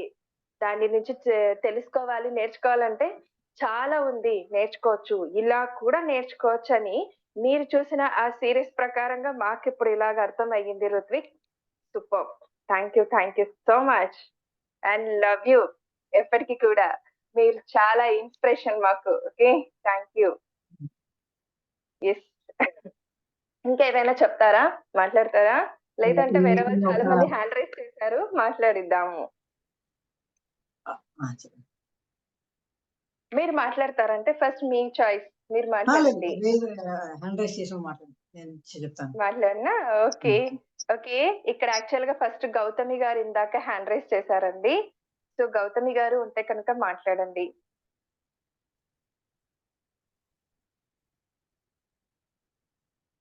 ఆహ్, ఓకే. ఉన్నట్టుగా లేరు. ఇక్కడిప్పుడు ప్రెజెంట్ నెక్స్ట్ సుజాత గారు హ్యాండ్ రైజ్ చేశారు ఫ్రమ్ విజయవాడ. మేడం హాయ్ అండి. నమస్తే. మాట్లాడండి. రుత్విక్‌తో ఏమైనా మాట్లాడతారా? ఆత్మ అవును మేడం. ప్రణామాలు. తప్పకుండా. చాలా అద్భుతంగా చెప్పారు రుత్విక్ మాస్టర్. నాకైతే మిమ్మల్ని చూస్తే స్వామి వివేకానంద గుర్తొచ్చారు. అందుకే నేను వెంటనే హ్యాండ్ రైజ్ చేసేసాను. ఇంకొక స్వామి వివేకానంద వచ్చాడు అని చెప్పి నేనెప్పుడు అనుకుంటూ ఉంటాను. మా ఇంట్లో రోజు డైలీ స్వామి వివేకానంద కోట్స్ ఏ రోజుది ఆ రోజు చదువుతూ ఉంటాను. యువత ఇలా ఉండాలి, ఉండాలి. మా ఇంట్లో ఇలా ఉండలేదు అని ఫీల్ అవుతూ ఉంటాను. నిన్ను చూసిన తర్వాత ఆ ఫీలింగ్ పోయింది నాకు. I feel so proud of you Ruthvik master. Yeah! Yeah! Swami వివేకానందని చూస్తున్నాను నేను మిమ్మల్ని మీలో. చాలా అద్భుతంగా ఉంది. చాలా బాగుంది. చాలా బాగా చెప్పారు అసలు. ఎందుకంటే ఇంకా ఒక్క ధన్యవాదాలండి. మాట ఇంకా చాలా చాలా జ్ఞానాన్ని సంపాదించుకోవాలి. నిరంతర విద్యార్థిలాగా ఎప్పుడు ఎదుగుతూనే ఉండాలని కోరుకుంటున్నాను Ruthvik master. Thank you madam. తప్పకుండా. చాలా ముచ్చటేస్తుంది కదా! రుత్విక్ అలాగా మాట్లాడుతా ఉంటే. అవును మేడం. చాలా యెస్. అందుకే వెంటనే హ్మ్.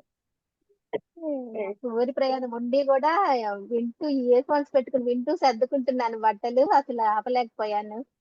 అందుకనే వెంటనే మాట్లాడేసేసి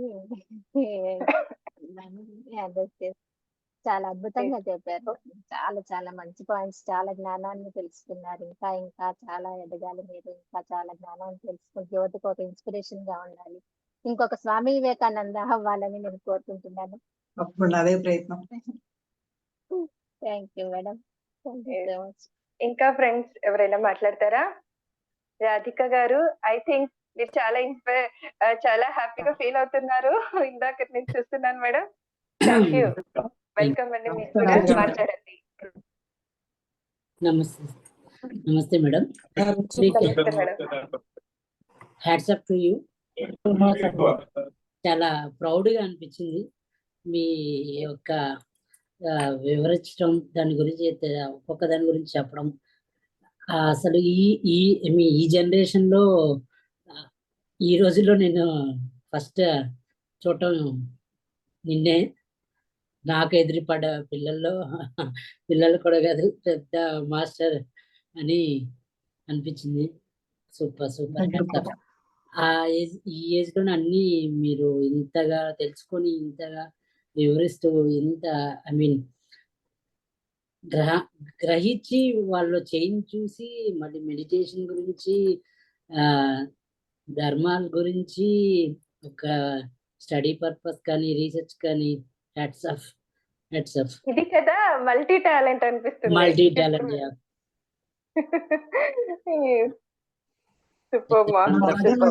మనం ఎప్పుడైతే విశ్వాన్ని మన చేత పని చేయిస్తామో అదే చేయించుకుంది. నేను చేశాను కాదు, విశ్వం నా చేత చేయించుకుంది. నేను శరణాగతి అయ్యాను, అందువల్లే చేయగలిగాను. నేను చేశాను అనుకుంటే ఇంత దూరం వచ్చేవాడిని కాదు, ఇంత తెలుసుకునేవాడిని కాదు. విశ్వం నా చేత చేయించింది. అందుకు గురువులకి నేను ఎప్పుడు కృతజ్ఞ. వండర్ఫుల్. సూపర్ నాన్న, సూపర్. వెంకట నాగేశ్వరరావు గారు, అమ్మ హ్యాండ్ రైస్ చేశారు. ముందుకొచ్చి రిత్విక్, నువ్వు ముందుకొచ్చి ఇది తెలియపరిచినందుకు నీకు మరొకసారి thank you. Wonderful. Congratulations. Keep going on. తప్పకుండా. Thank you. అమ్మ మాట్లాడండి. వెంకట నాగేశ్వరరావు గారు అని అన్నారు ఇక్కడ. అన్మ్యూట్ చేసుకోండి.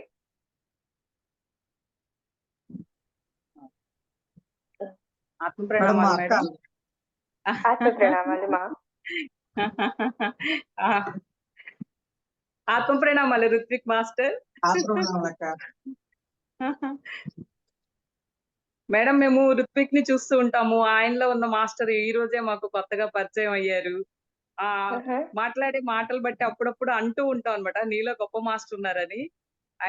అయితే ఈ రోజున ఆయన ఈ జ్ఞానాన్ని తెలుసుకొని ఇంత ఇదిగా మాట్లాడుతున్నారంటే, తల్లిదండ్రులు ఏ జ్ఞానం తెలుసుకొని వాళ్ళు ఆచరణాత్మకంగా ఉండి దేన్ని పట్టుకొని వాళ్ళు ఎదిగారో పిల్లలు గమనిస్తారు కదా. అవును, పిల్లలు గమనించి అదే మార్గంలోకి వాళ్ళు వస్తారు. నాకు చాలా ఆనందంగా ఉంది. ఎందుకంటే ఈ రోజున మీరు ఇందాక చెప్పినట్లుగా ఏదైతే మనము టెక్నాలజీ పెంచుకున్నాము, నేర్చుకున్నాము అనే దాన్ని సద్వినియోగం చేసుకుంటే ఎలా ఉంటది అని ఈ రోజు మార్నింగ్ మాకు జూమ్ క్లాస్ లో మునిబాబు గారు చెప్పారు. నేను వజ్రాలను విత్తనాలుగా చల్లుకుంటూ వెళ్తున్నానని. ఆల్రెడీ ఒక వృక్షం ఇక్కడ పెరిగిపోయి కనిపిస్తుంది నా కళ్ళ ముందు.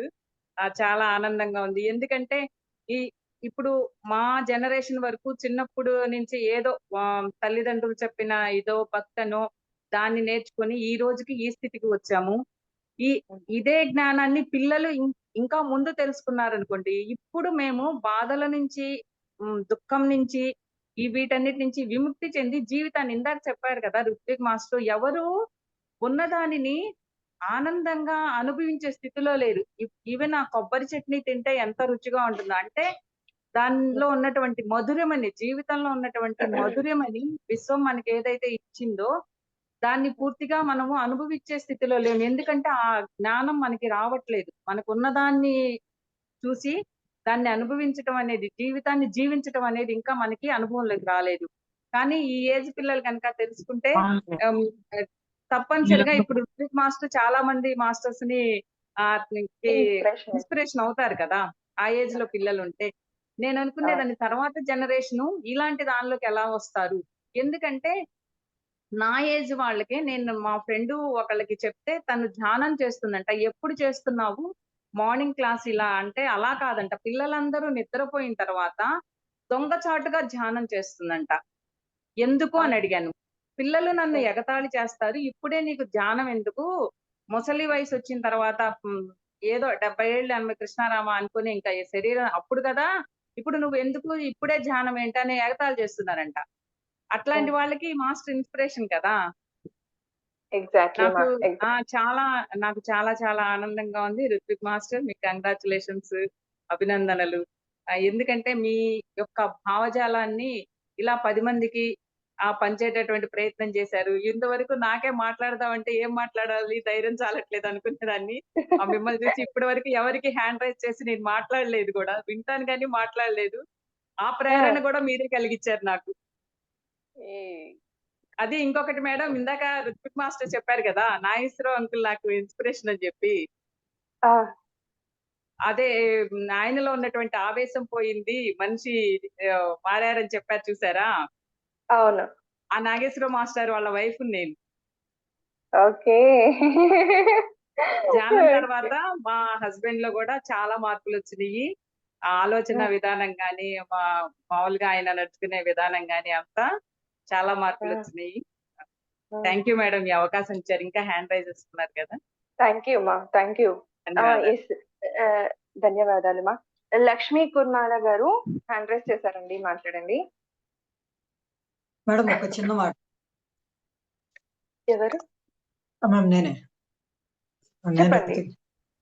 ఇప్పుడు చెప్పండి. మా అక్క మాట్లాడారు కదా, మా బావగారికి ధ్యానంలో జరిగిన ప్రక్రియల్ని అంటే అందులో జరిగిన మా బావగారి శరీరంలో ఏవైతే మార్పులు వచ్చాయో చెప్పాలి అంటే ఈ రోజు వైద్య శాస్త్రానికి అంత సాంకేతికత ఇంకా రాలా. సెల్ రీజనరేషన్ జరిగింది ఆయనకి ధ్యానంలో. అంటే మామూలుగా మనకు ఒక స్కార్ పడితేనే చేతి మీద కానీ ఎక్కడన్నా కనీసం ఒక 5-6 నెలలు ఉంటుంది ఆ మచ్చ అనేది. నేను అమ్మవారు పూస్తే ఎన్నాళ్ళు ఉంటుంది. అటువంటిది మా బావగారికి ఒక 6 నెలల ముందు అనుకుంటా యాక్సిడెంట్ జరిగింది. అప్పుడు ఆయనలో జరిగిన ప్రక్రియల వల్ల ఆ ఫేస్ కొద్దిగా షేప్ పడింది అనమాట. కొద్దిగా స్క్రాచెస్ వచ్చేసి జస్ట్ 1 month లో ఆ మొత్తం సరైపోయింది, దాదాపు సరైపోయింది. అంటే అక్కడ అది ఒక మాయగా కాకుండా ఒక సైన్స్ ప్రకారంగా చెప్పాలంటే అక్కడ జరిగిన సెల్ రీజనరేషన్ అది కేవలం పసిపిల్లల్లో మాత్రమే ఉంటుంది. కానీ ధ్యానం చేస్తే మన DNA కూడా చేంజ్ అవుతుంది అనే దానికి మా బావగారి నిదర్శనం. మా బావగారు శరీరంలో జరిగిన ప్రక్రియలు చెప్పాలి, దాన్ని చేయాలి అంటే ఇప్పుడున్న సైన్స్ అనే దాని అనుకుంటుందో మోడర్న్ సైన్స్ అనే దానికి పేరు పెట్టుకున్నారు కదా, దానికి అంత స్థాయి ఇంకా రాలా. అంటే మన అదే ఈ ధ్యానంలో జరిగే ప్రక్రియలకి ఇంకా పేరు పెట్టలే ఇంకా వాళ్ళు. అంటే అది సెల్ రీజనరేషన్ నేను చెప్పాను, ఇంకేదో ఉండుంటది మనకు అర్థం కాకూడదు చెప్పారా. అది ఇంకొక వీడియో మా బావ గురించి చెప్పాలంటే. తప్పకుండా చేద్దాం రుత్విక్. మీ బావగారితో కూడా మాట్లాడిద్దాం, మరి ఆయన ఎక్స్పీరియన్స్ ఆయన మాటల్లో కూడా విందాం డైరెక్ట్ గా. ఓకే రుత్విక్, లక్ష్మి గారు మాస్టర్ గారు నమస్తే, ఆత్మ ప్రణామాలు. నమస్తే. పలానా అంటే పద్మ గారు అబ్బాయి, శివప్రసాద్ గారు అబ్బాయి అని నేను మీ క్లాస్ వినలా. 20 సంవత్సరాల అబ్బాయి సనాతన ధర్మం గురించి నీ నోట వినాలి, నీ మాటల్లో వినాలి అని ఒక క్యూరియాసిటీ తోటి విన్నాను అనమాట. యాక్చువల్ గా నేను ఏలూరు నుంచి హైదరాబాద్ వచ్చాను. కానీ కొంచెం బాడీ అలస్ట్గా ఉన్నా కూడా టైం ఎంతైందని చూసుకుంటూ మర్చిపోతానేమో అని గుర్తు పెట్టుకుని మరి నీ జూమ్ లింక్ ఓపెన్ చేసుకుని విన్నాను నాన్న. అసలు ఎంత అద్భుతంగా చెప్పావంటే అసలు నాకు గూస్ బంప్స్ వచ్చినాయి. మరి యాక్చువల్ గా ఉపనిషత్తు గరికపాటి గారి ఉపన్యాసం వినాలంటే చాలా ఓపిక, ఆ ఇంట్రెస్ట్ అది ఉండాలి. సో నువ్వు 2 hours ఆ ఉపనిషత్తు ఉన్నావంటే అక్కడే నీ యొక్క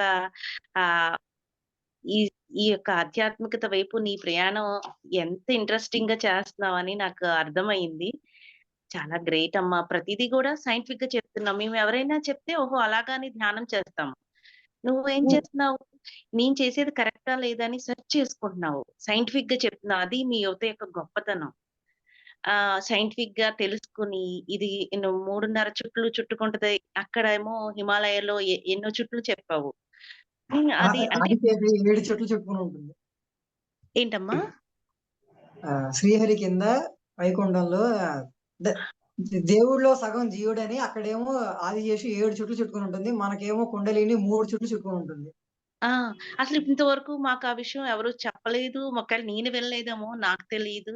మనం ఎంత రీసెర్చ్ చేసి ఉంటే నీకు తెలుసుకోవాలని అంత ఆతృతతోటి రీసెర్చ్ అది చేసావు. గ్రేట్. చెప్పేదండి మా గురువు గారు ప్రతిరోజు ఏదైతే అద్భుతం అని బయట వాళ్ళు ఏది చెప్తారో మా గురువు గారు సర్వసాధారణంగా రోజు చెప్తుంటారు అది.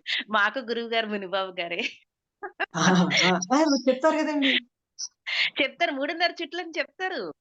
అదే అది చెప్తారు విన్నాను. అంటే నువ్వు ఇంకోటి రీసెర్చ్ చేసుకుని రీసెర్చ్ గా చెప్తున్నావు కదా. అది ఆ క్లారిటీ అనేది అంటే గురువుగారు చెప్పింది ప్రతిరోజు వింటున్నాము. కానీ నువ్వు గురువుగారు చెప్పింది నువ్వు చేసింది కరెక్టా కాదా అని నువ్వు వేరే రీసెర్చ్ చేసుకుంటున్నావు. అది నాకు అది బాగా నచ్చింది. మరి మీ యువత అలానే చేస్తారు. మీ యువత ఏం చెప్తే అది కరెక్ట్ అంతే. మీ పెద్దవాళ్ళు చెప్పేదానికన్నా మీరు యువత చెప్తే అందరూ బాగా అట్రాక్ట్ అవుతారు. చాలా బాగుంది. చాలా ఎక్సలెంట్ బాగా చెప్పావు. మరి ఆ ఉపనిషత్తు ఏం ఉపనిషత్తు నాకు మళ్ళీ ఒకసారి దీంట్లో చాట్ లో పెట్టండి. మాండిక్య ఉపనిషత్తు. ఒక కప్ప గెంతడం చూసి ఇదే కదా ఆత్మజ్ఞానం అంటారంట. అది పేరు తెలీదు. అసలు అద్భుతంగా ఉంటుంది అది వినండి. మీరు మళ్ళీ పుట్టినట్లే మళ్ళీ జీవిస్తే అసలు ఆనందం అంటే ఏంటో ఆ వీడియో విన్న తర్వాత అర్థమవుతుంది. అసలైన ఆనందం అంటే ఏంటి? అనుక్షణం ఆనందమే. జీవితంలో భూమి మీద ఆనందం తప్ప ఏమీ లేదని అర్థమవుతుంది అది వింటే. ఖచ్చితంగా నువ్వు చెప్పావు కాబట్టి ఎందుకు ఉంటుంది అందులో.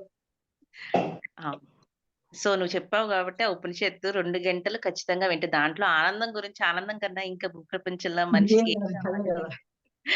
Thank you.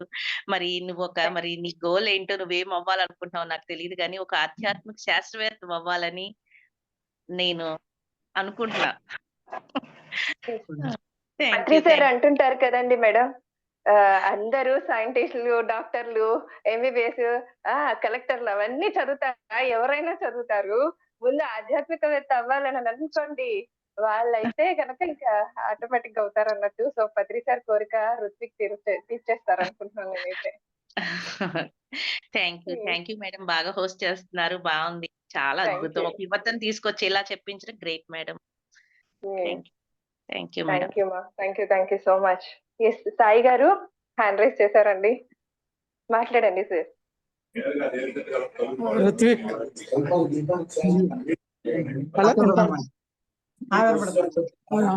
ఇంకా బాగా చెప్పావు క్లాసు. ఇంకా ఎన్లైట్మెంట్ మాస్టర్ అవ్వాలని కోరుకుంటున్నాను నేను. ఈ రోజు బాగా చిన్న వయసులోనే నువ్వు బాగా చెప్పావు. మీ నాన్నగారిని ఆదర్శంగా తీసుకుని నువ్వు కూడా ముందుకెళ్తావు నేను ఆశిస్తున్నా. Thank you.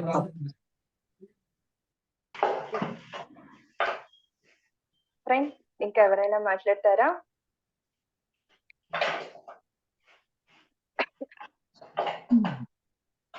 మన ఋత్విక్ తో మాట్లాడాలనుకుంటే కనుక ఎవరైనా మాట్లాడండి.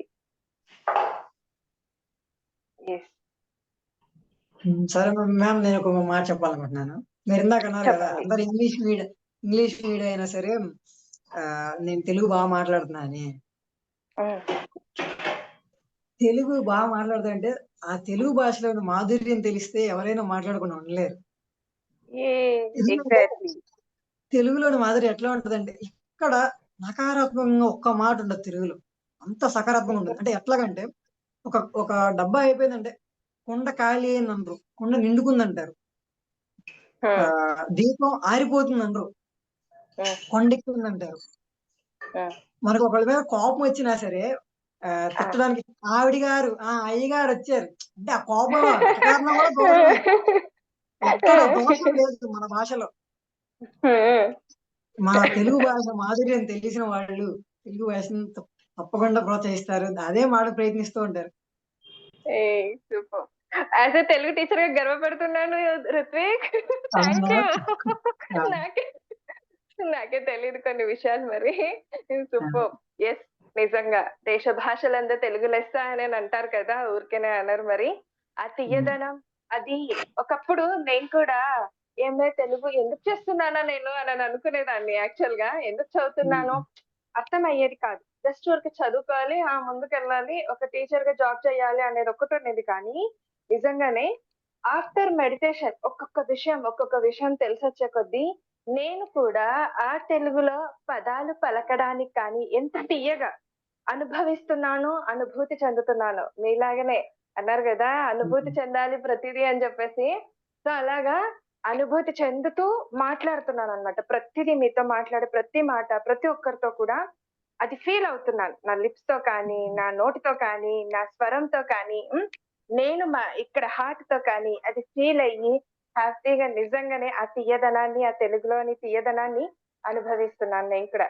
Thank you so much. Yes, Lakshmi గారు మళ్ళీ హ్యాండ్ రైస్ చేశారండి. లేదు మేడం, పొరపాటు నచ్చింది. Okay okay, done. ఎస్, అది ఓకే.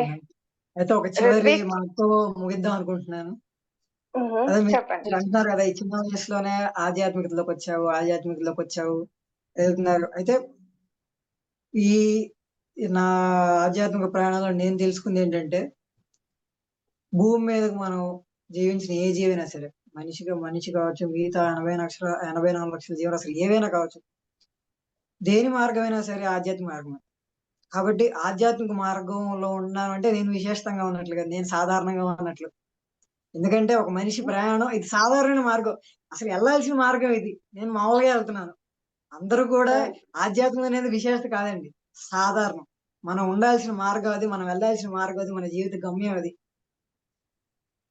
అదే విషయాల్లో ఉంటున్నామా లేదని చూసుకోవాలి. విషయాలు ఒకంత వరకే, మన బాధ్యతలు తీర్చాలి అంతే. కానీ తర్వాత మన ప్రయాణం మొత్తం ఆధ్యాత్మికంగానే ఉండాలి. ఎందుకని తెలుసుకోవాలి. మన పత్రిజీ గారు నడిచిన మార్గంలో, మన రమణ మహర్షి గారు నడిచిన మార్గంలో, ఒక వివేకానంద నడిచిన మార్గంలో నడవాలి. వాళ్ళు మనకు ఒక దారి చూపించారు, ఇదే దారి. నేను చెప్పా కదా, నేను ఇందాక చెప్పాను కదా, ఆ ఇల్లు ధర 450 కోట్లు, 27 ఎకరాల్లో కట్టారు.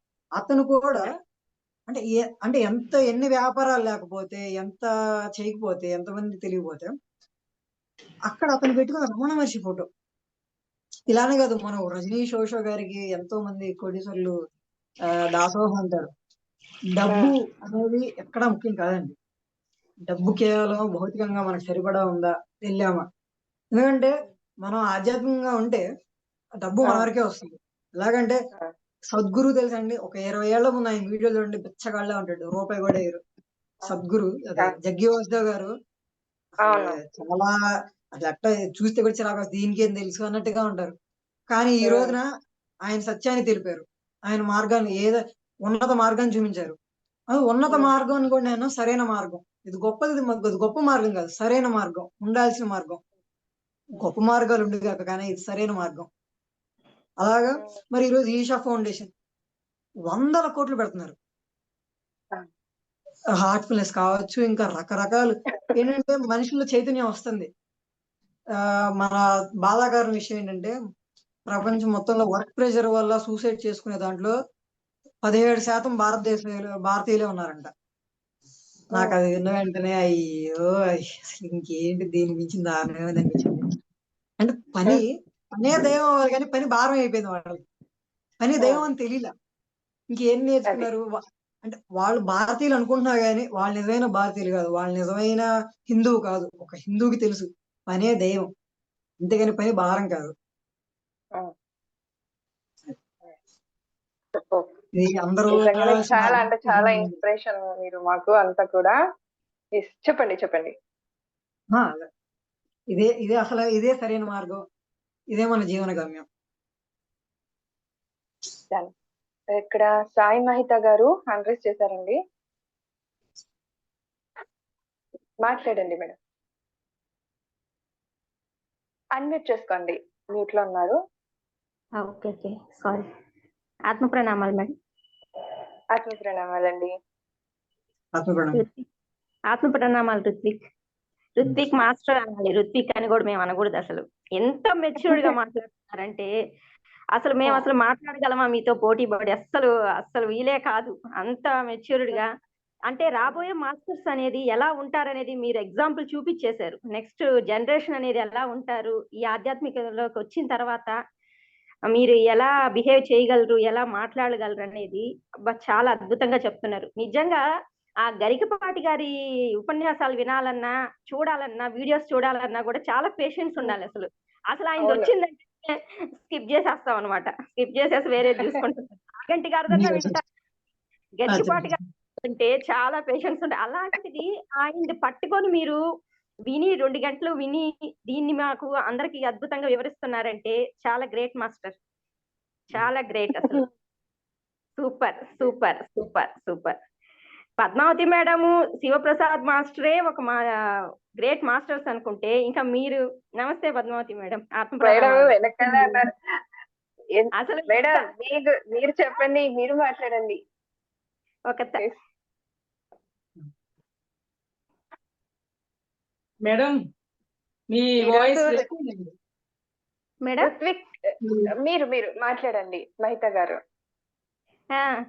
అంటే ఇప్పుడు ఒక తల్లిగా ఆలోచిస్తాం కానీ ఆత్మపరంగా ఎదుగుదల అయిన తర్వాత మనము ఒక మాస్టర్ ఇలా మాట్లాడుతూ ఉంటే ఇంకా ఆ తల్లికి గాని ఆ తండ్రికి గాని ఎంత ఆనందంగా ఉంటుందో నాకు కళ్ళల్లో కనిపిస్తుంది మేడం. మీ కళ్ళల్లో కనిపిస్తా ఉంది. నిజంగా అంత సంతోషపడతా ఉన్నారు. అంత గొప్ప మాస్టర్ అయినారు ఋత్విక్ మాస్టర్ అంత గొప్పగా తయారయ్యాడు మేడం. అందులో మీ ఇద్దరి ప్రోత్సాహం వల్ల అంతగా తయారయ్యాడని కూడా అర్థమవుతా ఉంది. బాగా తెలుస్తుంది మేడం. మేడం ఒక మాట చెప్తా అండి, ప్రోత్సాహం అనే పాయింట్ కంటే కూడా తను చెప్పాడనమాట గత జన్మల యొక్క సైకిల్ వల్ల ఎందుకంటే సనాతన ధర్మం గురించి తెలుసుకో అని చెప్పి మీరు ఎంత చెప్పినా కూడా అది మనం నేర్చుకునేది కాదండి. తన సోల్ జర్నీలో ఉంది అది. ఎందుకంటే నేను చాలా మంది చెప్తాను, నన్ను ఇంట్లో మునిబాబు గారిని ధ్యానం మనం మార్నింగ్ ప్రతిరోజు అందరం మనం ఫాలో చేస్తూ ఉంటే ఇంట్లో దైనందిన జీవితంలో నాకు 2 మాస్టర్లు ఉన్నారని చెప్పి నేను చెప్తానండి. ఎందుకంటే మా హస్బెండ్ ఫస్ట్ గురువు అయితే నా బాబు 20 ఏళ్ళ వయసు వచ్చిన తర్వాత నేను తనకి గురువు అనే కంటే కూడా తనే నాకు గురువు అనమాట. ఎందుకంటే తనేం చెప్పినా కూడా నేను యాజ్ ఏ మదర్ గా కంటే కూడా ఒక లిజనర్ గా, ఒక లెర్నర్ గా అలా నేను భావిస్తాను అనమాట. అవును, ఎంత అద్భుతంగా ఎక్స్ప్లెయిన్ చేస్తున్నాడు మేడం. అసలు ఒక్కొక్క దాని గురించి సైంటిఫిక్ గా అంటే తెలుసుకున్న దాన్ని ఇలా మనం తెలుసుకోవచ్చు, దీన్ని ఇలా మనం ప్రజెంట్ చెయ్యొచ్చు అనేది ఎంత అద్భుతంగా చెప్తున్నాడంటే అసలు మైండ్ బ్లోయింగ్ మేడం. అసలు చాలా బాగా చెప్పారు. తన దగ్గర ఈ సనాతన ధర్మం అనే పాయింట్ గురించి, తన లైఫ్ స్టైల్ ఎలా ఉండాలి, తన ఫ్యూచర్ ప్లాన్స్ అవి వింటే మీరు ఇంకా ఆశ్చర్యపోతారు. నా నెక్స్ట్ క్వశ్చన్ అదే మేడం. మీ లైఫ్ పర్పస్ ఏంటో తెలుసుకున్నారా ఏంటి, మీ ఫ్యూచర్ ప్లానింగ్ ఏంటి దీని గురించి అని. ఋత్విక్ అదే నెక్స్ట్ క్వశ్చన్. అంటే ఆ రోజు మీరు అన్నారు కదా, నేను ఇప్పుడు సనాతన ధర్మం టాపిక్ పెట్టినా దాని గురించి చెప్పానైతే నాకు అనిపించలేదు పూర్తి స్థాయిలో. కానీ చివరిగా ఈ 2 మాటలు చెప్పాలనుకున్నాను.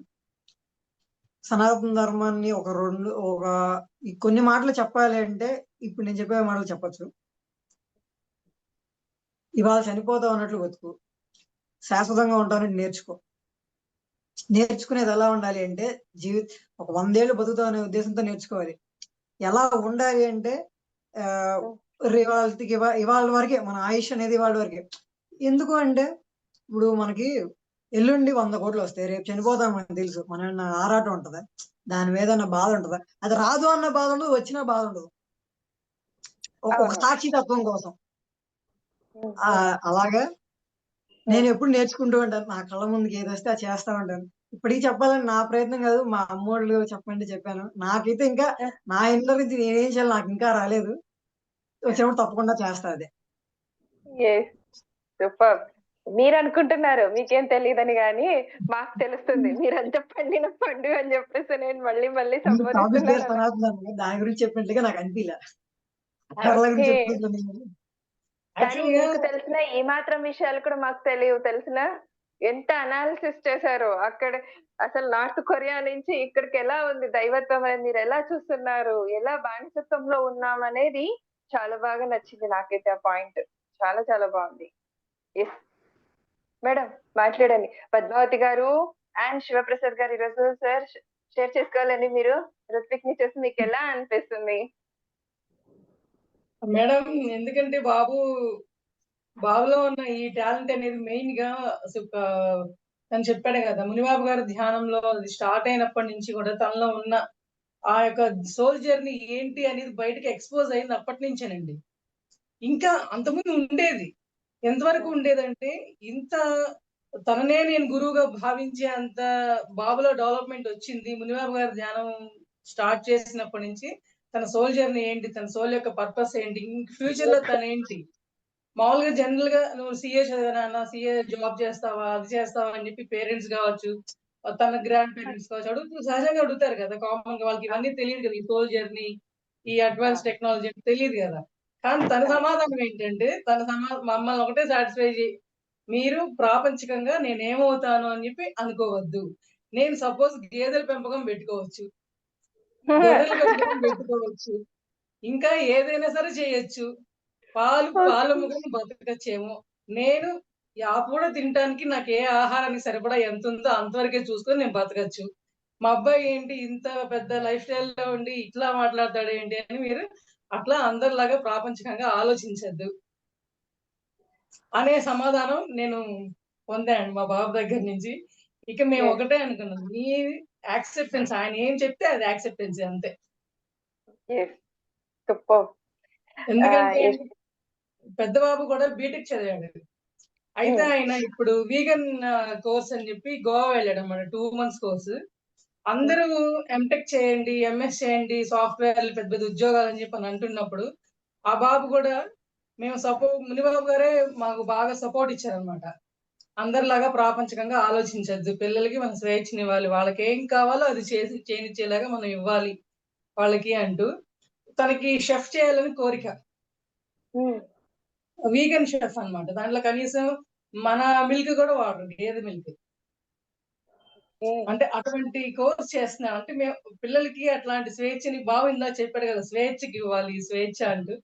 ఆ స్వేచ్ఛ వాళ్ళని ఇస్తే వాళ్ళు ఏమవుతారో వాళ్ళ మైండ్ సెట్ ప్రకారం, వాళ్ళ సోల్ జర్నీ ప్రకారం అవుతారని మేము నమ్మడం జరిగింది.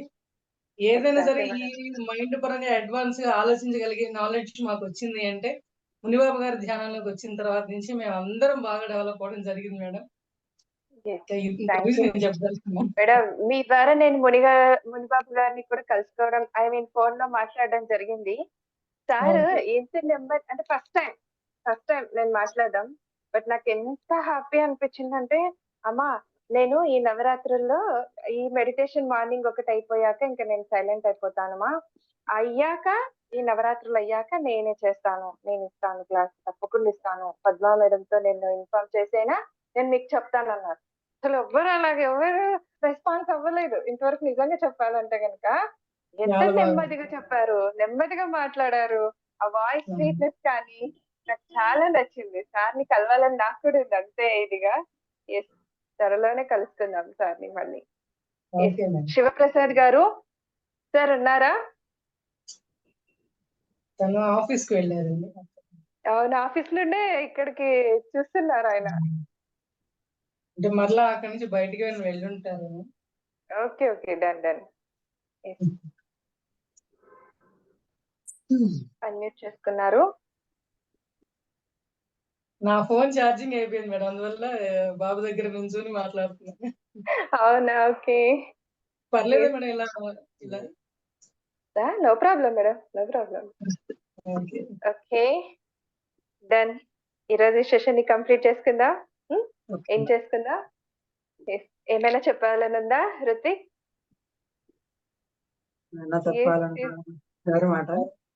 లాస్ట్ లో అందరికి మీరేం చెప్తారు? ఇప్పుడు నేను చెప్పేది అందరికీ వర్తించింది, ఒక చిన్న పిల్లలకే కాదు, పెద్దలకి, అందరికి, ప్రతి ఒక్కళ్ళకి, ఈ మార్గంలో ఉన్న వాళ్ళకి, లేని వాళ్ళకి, అందరికి ఎలాగంటే మన సనాతన ధర్మంలో ఒక గొప్ప పాయింట్, గొప్పదని కాదు, ఒక సరైన పాయింట్ ఇది. సనాతన ధర్మం ఏం చెప్తుందంటే అందరిలోనూ దేవుని చూడ అంటుంది. సర్వం నీ చుట్టూ ఉన్నదంతా, శివాగ్ని లేదే చీమనే కదా పుట్టదంటారు, కృష్ణుని లేదే ఆకైనా రాలంటారు. మరి ఇంతమంది నీ చుట్టూ ఉన్నారు, ఇంత జరుగుతుంది, నీ చుట్టూ అందరు తిరుగుతున్నారు, మాట్లాడుతున్నారు, ఇంత జరుగుతుంది అంటే అంతా నీ చుట్టుపక్కల ఉండే శివమే. అలా శివం అనుకున్నప్పుడు మనకి ఎవరికైనా కావాల్సిన ఆనందమే. అసలు మన చుట్టుపక్కల అందరూ దేవుళ్ళు అయినప్పుడు ఆనందం ఏంటి? ఏదన్నా ఆనందం పోల్చాలి అంటే అబ్బా తిరుపతిలో 7 కొండలు చూసినప్పుడు ఎంత ఆనందం పొందలేదంటారు. ఈ మధ్య సినిమాలు కొద్దిగా ఫేమస్ అయింది. తిరుపతిలో వెంకటేశ్వర స్వామి ఇప్పుడు ఇంత ఆనందం పొందలేదన్నారు. అంటే ఆనందాన్ని దాంతో పోల్చారు. మరి 24/7 మన చుట్టుపక్కల మనం కూడా అంటే మనలో మనం చూసుకొని అందరిది మనం వదిలేస్తే కానీ చుట్టుపక్కల అందరూ వెంకటేశ్వర స్వాములు అయితే అందరూ శ్రీరాములు అయితే ఆ ఆనందం ఎలా ఉంటుంది? దాని నుంచి బ్రహ్మానందం ఏముంటుంది? అప్పుడు గొడవలు ఉండవు, ఈగో ఉండదు. ఇంక ఈ రోజు యుద్ధాలు అసలు ఏవైనా మనస్పర్ధలు వచ్చేది అక్కడే కదండి, ఈగోనే కదండి. నేను ఆ భావం లేకపోతే అన్నిటికీ దీని మించింది లేదని నా ఉద్దేశం. ఇప్పుడు నేను చెప్పిన ఈ మాట మించింది లేదని నా ఉద్దేశం. సనాతన ధర్మం చివరితే చెప్పేది ఇదే నా ఉద్దేశం. ఎగ్జాక్ట్లీ ఎగ్జాక్ట్లీ సూపర్ నాన్న. ఖచ్చితంగా మీరు ఏదైతే విషయం అనుకుంటున్నారో అది తప్పకుండా నెరవేరుతుంది, నెరవేరబోతుంది, నెరవేరింది మీ రూపంలోనే. చాలు ఇంకా. ఎందుకంటే చాలా సారీ నేను దాని కొరకు అనట్లేదండి. ఇంత హ్యాపీ, ఇంత తృప్తిగా ఉంది. యాక్చువల్ గా ఫస్ట్ టైం నాకు క్లాస్ చేసినందుకు మీతో ఇలాగా నేను మన సెషన్ లో మన ఈ ఛానల్లో మీ ఈ రోజు అనుభవాలు పంచుకున్నందుకు హ్యాపీగా లేదు, తృప్తిగా ఉంది, సంతృప్తిగా ఉంది. Okay, super. Thank you sir. Shivaprasad గారు వచ్చారు. సార్ మాట్లాడండి మీ అబ్బాయి గురించి మీ మాటల్లో. నాకు మాట్లాడలేదు మేడం, నేను ఎక్స్పెక్ట్ చేయలే ఇట్లా చెప్తారని. సూపర్. మహిత గారు మళ్ళీ చిన్నప్పుడే వాళ్ళ మదర్ 5వ ఏటప్పుడు మాటలు వచ్చేప్పుడే మదర్ ఊమ్ లో ఉన్న పొజిషన్ ఎక్స్ప్లెయిన్ చేశాడు మేడం, మాటల్లో పెట్టాడు. ఆయన తెలియదు అప్పుడు. వాళ్ళమ్మ లోపల చీకటిగా ఉంది, కాళ్ళు నొప్పులుగా ఉండేది, ప్లేస్ లేదు, అమ్మ ఇది పెడితే తినేది, ఆ విధంగా చెప్పాడు. అప్పుడే ఒక సోలు వచ్చిందని మాకు అనిపించింది అప్పుడు. కాకపోతే ఇప్పుడు మాటల్లో వచ్చింది. ఇంకా ఆయన తెలియదు. ప్రకృతి గురించి చెప్పేవాడు, ప్రకృతి ధర్మాలు చెప్పేవాడు. సూర్యుడు ఎందుకు, చంద్రుడు ఎందుకు, మేఘాలు ఎందుకు, పొలాలు ఎందుకు, అన్ని మాకు తెలియకుండా క్లాస్ చెప్పేవాడు అప్పుడే, 5 ఏళ్ళప్పుడే. మాటలు ఫస్ట్ టైం అయ్యే మాట్లాడాడు. ఆయనకే గుర్తులేదు ఇప్పుడు ఆ విషయాలు. మదర్ రూమ్ లో ఉన్న పొజిషన్ ఫస్ట్ టైం ఎక్స్ప్లెయిన్ చేసిన ఆయనే, మాటల్లో పెట్టింది. అదే కదండి, నిజంగా సార్. మరి ఎవరు చెప్పలేదు ఇంతవరకు అట్లా. సార్ మీకు ముందుగా శివప్రసాద్ గారికి, పద్మావతి గారికి ఒక గ్రేట్ మాస్టర్ ని భూమిపైకి తెచ్చినందుకు థ్యాంక్ యూ సో మచ్. ఇద్దరికి కూడా ధన్యవాదాలు. నా అదృష్టం సార్, మీరు అవకాశం ఇవ్వలేదు, నేను ఇవ్వలేదు. ఇది నా అదృష్టం. ప్లస్ ఇలా క్రియేట్ చేయబడింది చూడండి ఈ క్షణానికి కూడా కృతజ్ఞతలు. Thank you. అది నా ద్వారా ఇలా జరిగింది ఈ రోజు అన్నది కూడా చాలా గర్వంగా ఫీల్ అవుతున్నాను రుత్విక్, మిమ్మల్ని చూసి. Super. Thank you so much. Yes friends, చూసారు కదా, నాకు సనాతన ధర్మం అంటే ఏంటో నిజంగా తెలియదండి. ఈ రోజు తెలుసుకున్నాను. ఏంటంటే శాశ్వతమైనది అనేది చాలా ఏమంటారు, ఒక బలంగా ఉంటుంది ఆ పాయింట్ ఏదైనా మాట్లాడితే అన్నట్టుగా. సో చాలా స్ట్రాంగ్ గా ఉందండి ఆ మాట. సనాతన ధర్మం అనేది శాశ్వతమైనది, అన్ని ధర్మాలకు చెందినది అని చెప్పేసి చాలా అంటే చాలా చక్కగా వివరించారు రుత్విక్. సో నేను ఇంకింతకు మించి మాటలు లేవు నిజంగానే ఎక్స్ప్రెస్ చేయడానికి. అంత ఆనందంలో, అంత సాటిస్ఫాక్షన్ గా ఉన్నాను నేను, అంతే తృప్తితో చెప్తున్నాను. సో అందరు కూడా ఈ ఛానల్ ని లైక్ చేయండి, షేర్ చేయండి, సబ్స్క్రైబ్ చేయండి. అలాగే పక్కనున్న బెల్ ఐకాన్ ని ప్రెస్ చేయండి. ఇలాంటి మంచి విజ్ఞానవంతమైన నోటిఫికేషన్స్ తో మీ ముందుంటుంది ఈ Sri Shakti channel. Thank you so much. ధన్యవాదాలు.